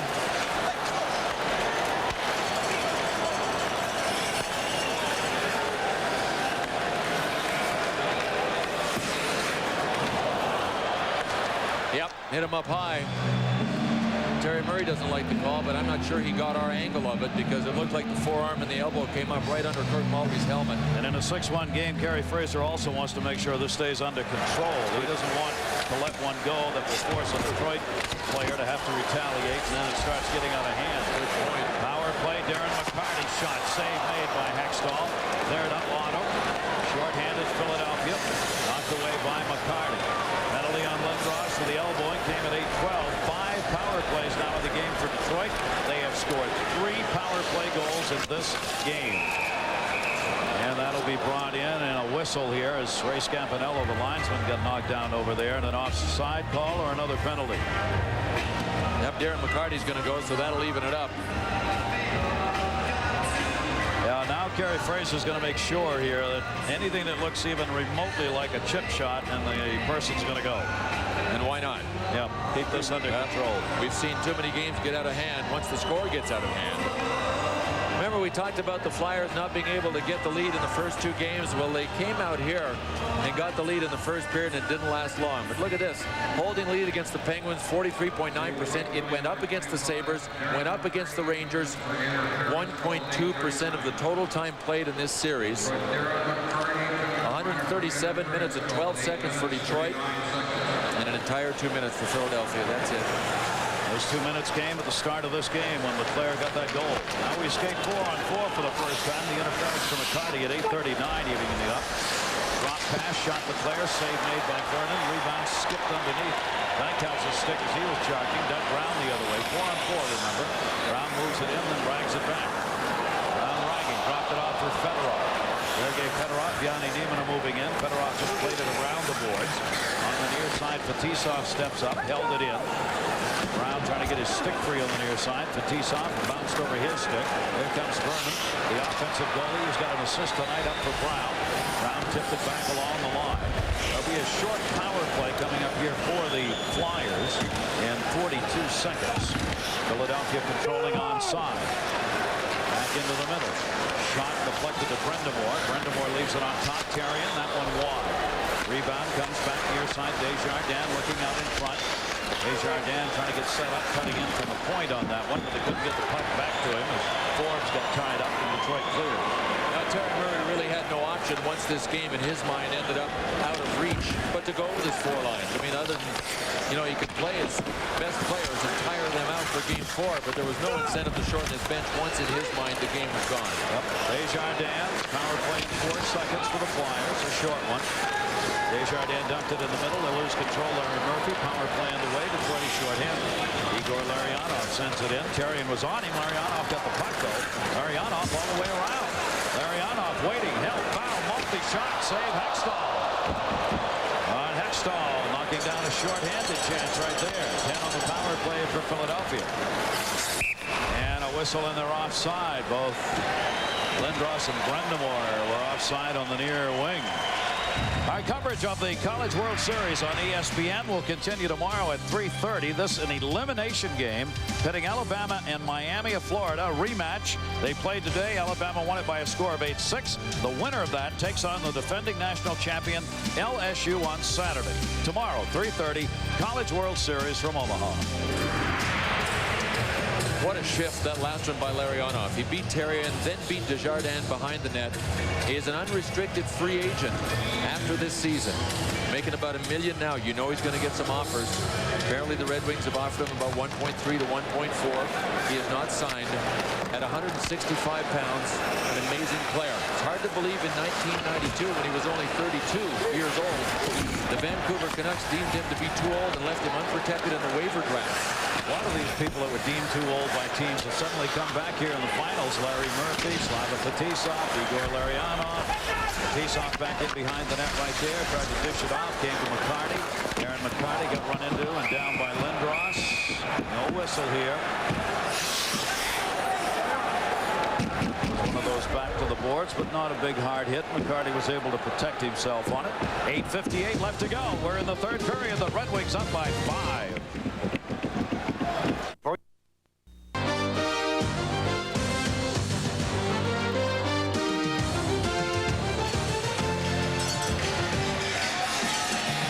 Back to Marges Bard. Grosse Pointe. They have had a lot to celebrate tonight with a 6-1 lead. No doubt about who they're cheering for. Imagine Marge is having a pretty good time, huh? Marge is enjoying this very much, as is the city of Detroit. Big weekend here in Detroit with the Detroit Grand Prix going on. There's a big women's conference going on. About 20,000 in town for that. And, of course, the hockey. Motor City. Shot on. Hextall the save on Draper. Up the near side, out the center. Detroit will let it go. They're going to have to go back to get it. Mike Vernon holding it up behind the net. Coming into this game, Philadelphia does not have a player in the plus category for the first two games. There were some evens, but there was no plus player.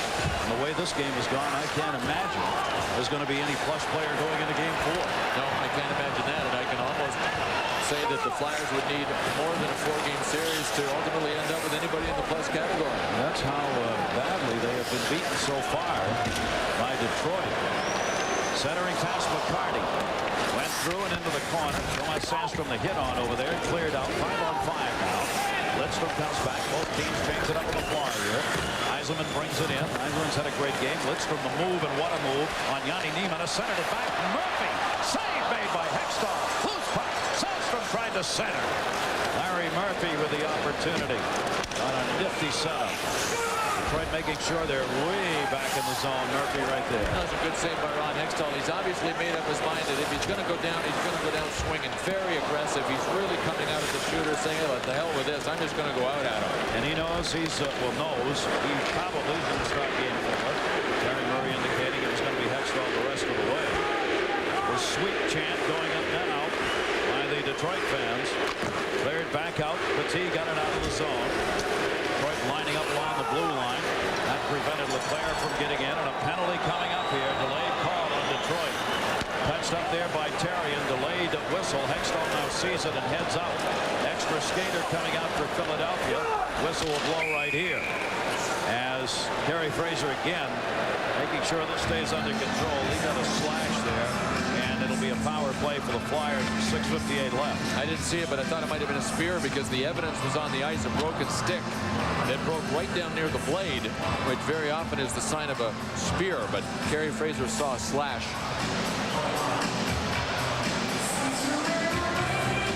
So Slava Fetisov is off. The Flyers get a power play. There it is, the chop. Oh, yeah, the stick just snapped on the slash. John Leclerc across the blue line. See, Konstantinov forces him over. Konstantinov has stood up on everybody and forced them wide. I mean, that has been such a big difference in the two teams. Watch the receive. There's Fetisov with the slash, but Konstantinov stepped right up on him. And we'll repeat this again. The reason that Detroit defensemen are able to do that, partially because of the left wing log, which has one forward back. And the other two reasons, their fourth and fifth guys get back so quickly. Konstantinov, Fetisov, never afraid to stand up. The passive forecheck Philadelphia wanted to use to try and let their forwards get to the puck first. Didn't work.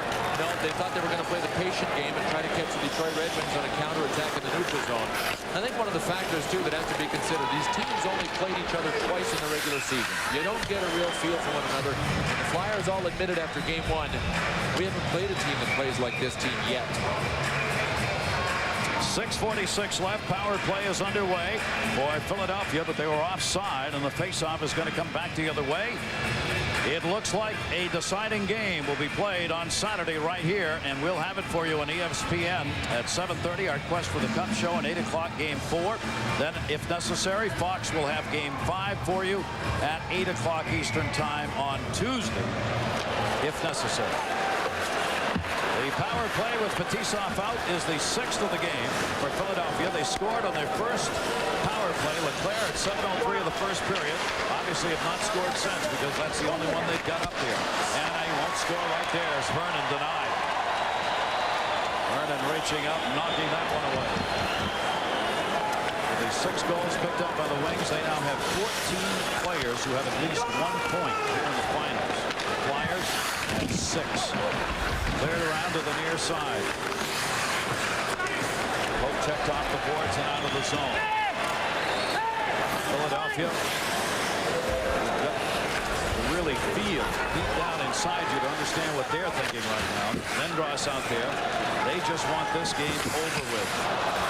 This whole third period has just been played that way. Set back in by Lindros. Vernon wandering. Leclerc bumped him. Let go. Didn't hit him hard. Terrien, his shot blocked out deep. Shot that one right into Eisenman. Dykehouse will play it back for Philadelphia behind the net. 38 left on the power play.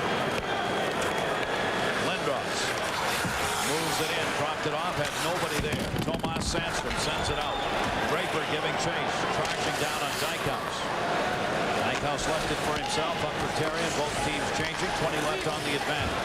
Renberg down the middle. Couldn't control the puck. Was bouncing away.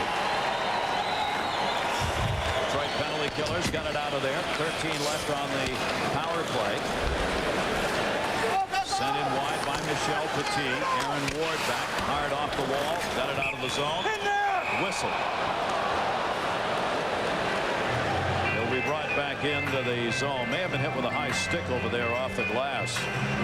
Our head and shoulders storyline with 5:01 left to go here in this third period in Detroit. The Red Wings 3 for 5 on the power play. LaPointe 2 goals tonight. Fedorov 2 goals tonight, and 8 of them in the playoffs. Now, head and shoulders replays features a guy that was, in fact, head and shoulders taller than the Flyers in this hockey game.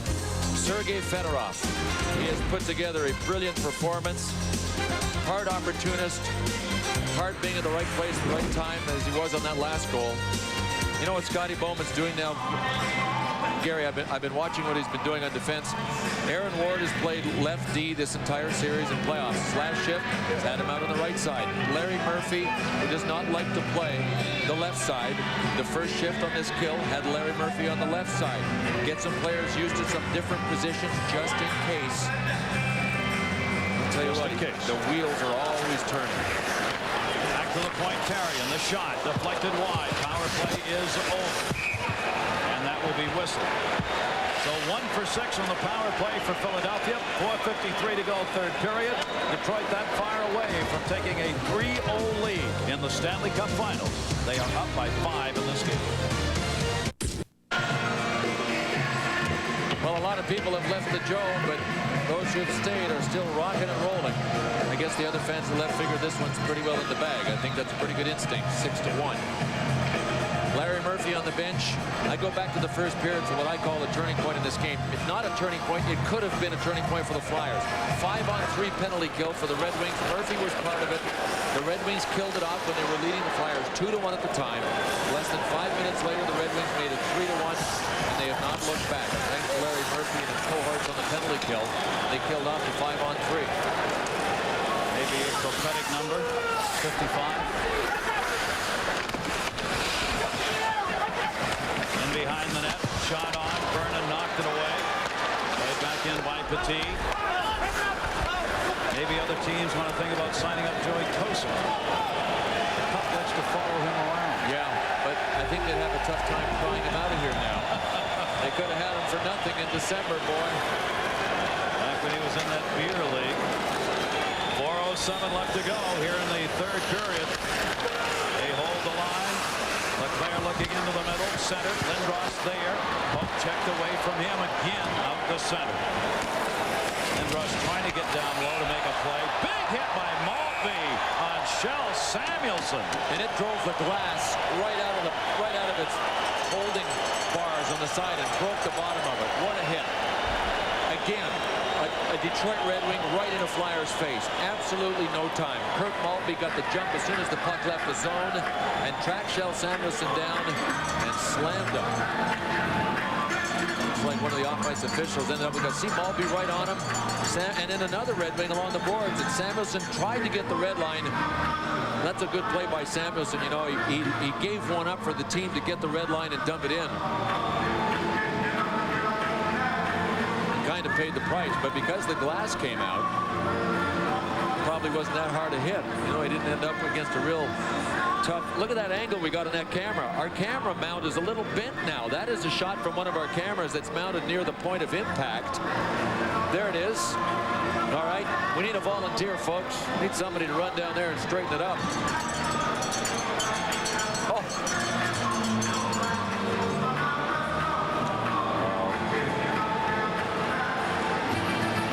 Broken glass on the right there. See Gary Fraser saying, bring it on out here, folks. 3:50 remaining to go in this third period. The Detroit Red Wing fans just celebrating a 6-1 lead. Last fix, face off at center, sent in wide on Vernon. Vernon tipped that one away. Mike Vernon making his 19th consecutive start here. In game 4, he'll make his 20th consecutive start. It's the most consecutive starts he will have had going back about 4 or 5 years ago since he's done that. He's done it all here in the playoffs. Tip back into the corner. Aaron Ward coming back to get it. 3:21 to go. Rouse has got it there. There's it up to the near side. These numbers defensively for Detroit continue to be just magnificent. They're only giving up 2 goals a game in the playoffs overall for the entire playoffs, and 1.25 here at home, and they're not going to hurt either of those numbers by the looks of it here tonight with only 3 minutes left and only 1 power play goal up there with Philadelphia. Eric Lindros. Lindros turns, 3-on-2 chance here. Renberg back up in the Legion of Doom line. He's got taken out of the play, centered it. Nowhere to go there, though, as Detroit's playing back. Ross is there to cover that one up. Shipped out of the zone to Dykhouse. Dykhouse up for Samuelson. Samuelson to the red will send it in. Shots are 28-22, although meaningless here the way this game has gone. Ekstrom makes the save on that one. Tipped back up into the seats. Yzerman took a pretty hard ride into the corner, and his teammates come over to stand up for him. Souvenir. Want to remind you, coming up Sports Center, the NBA Finals. We have sweeps all around here this year. The French Open. And a look at the Belmont draw with a Triple Crown winner, maybe. And on the Deuce, we'll cover the press conferences for you that are going to be held here in Detroit after this game. That'll be rather interesting to see what comes out of that from a Flyers standpoint. Not much for Detroit, Scotty Bowman or anybody to say except to play one more game just like we played the last 3. There will be no changes. If it ain't broke, don't fix it. That is the Detroit approach in this hockey game, and it's not even close to being broken. Brought back up by Yzerman. Steve Yzerman moving it in. Yzerman off the far side. He's dumped in by Konstantinov. Fedorov, 2 goals, 2 assists. LaPointe, 2 goals. Shanahan's gone 1-1. Kosar, 2 assists. The multiple point people in this game. You begin to think about Conn Smythe winners. Who might be the MVP of the playoffs? No matter who wins, you think about that. And certainly Vernon's one of those. And Fedorov, the numbers he's putting up, is going to be considered. Aaron Ward takes it back in behind the net. Played up for Maltby. Maltby comes to the red line, sends it in.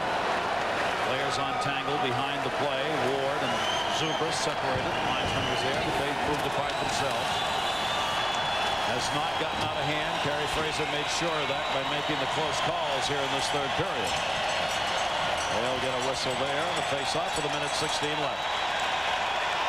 Now, we mentioned that all of the headlines talked about a parade and a sweep. And now the Detroit Red Wings are one game closer to the sweep. Could the Flyers actually get swept after being favored in this series?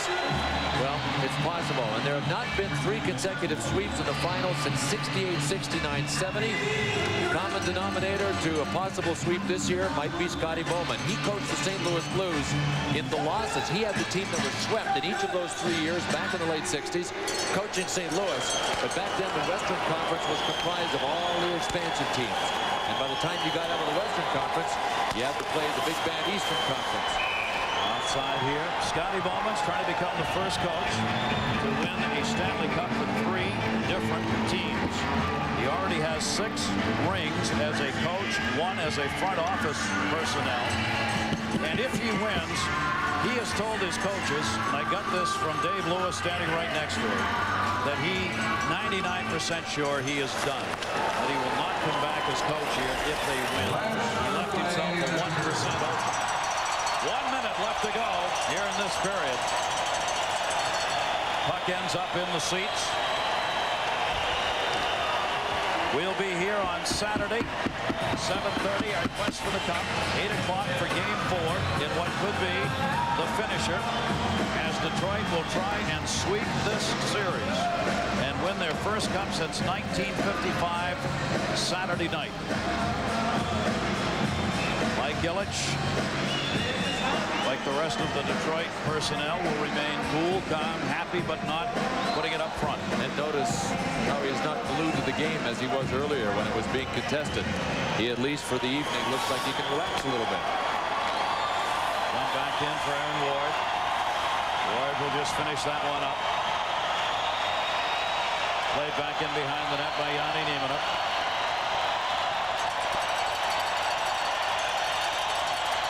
Flip back into the zone. Mike Vernon's going to get another win in net. Hextall will be taking the loss. Mike Vernon is going to be 15-4 in this playoff season. Whoever would have thought that at the start of these playoffs? Penalty will be coming up here with 18 seconds left. Talk about decisions made by Scotty Bowman. I keep mentioning this because it keeps getting lost in all of this, but the decision to start Mike Vernon was a very controversial one at the start of these playoffs this year. I think it went back to March 26th. That is the grudge match game that Detroit decided that they were going to finally retaliate against the Colorado Avalanche and Claude Lemieux. So they went at Colorado and went at them decisively, and in that game, Mike Vernon fought Patrick Roy and really showed his feistiness and his desire to compete and his desire to be on the ice and to win. And Scotty's never come out and said that. Boy, oh boy. That's Scotty. Yeah, absolutely. I mean, to me, that was a turning point. Let's check in with Darren Pang. Darren? You know, Billy, and don't forget, too, and as well everybody knows this, but they had Grant Fuhr at the end of the ice in the first series against St. Louis. And, you know, Mike Vernon's been there before, and Scotty Bowman felt very comfortable with that choice. And then he goes back, and obviously Patrick Roy, and now he's got Ron Hextall. So, I mean, that's where Scotty Bowman leans to experience, and that's where it paid off. And it has paid off big so far. And it may very well pay off in a cup and a sweep. 5 seconds left to go. Those left here at the Joe applauding the Red Wings, who are going to win this game 6-1.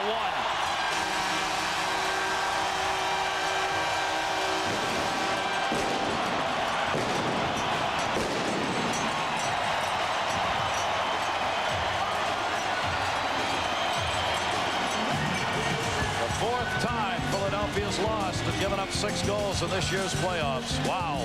There's your final. Our playoff coverage of what could be the deciding game coming your way on Saturday. We will have it for you 7:30 for the pregame.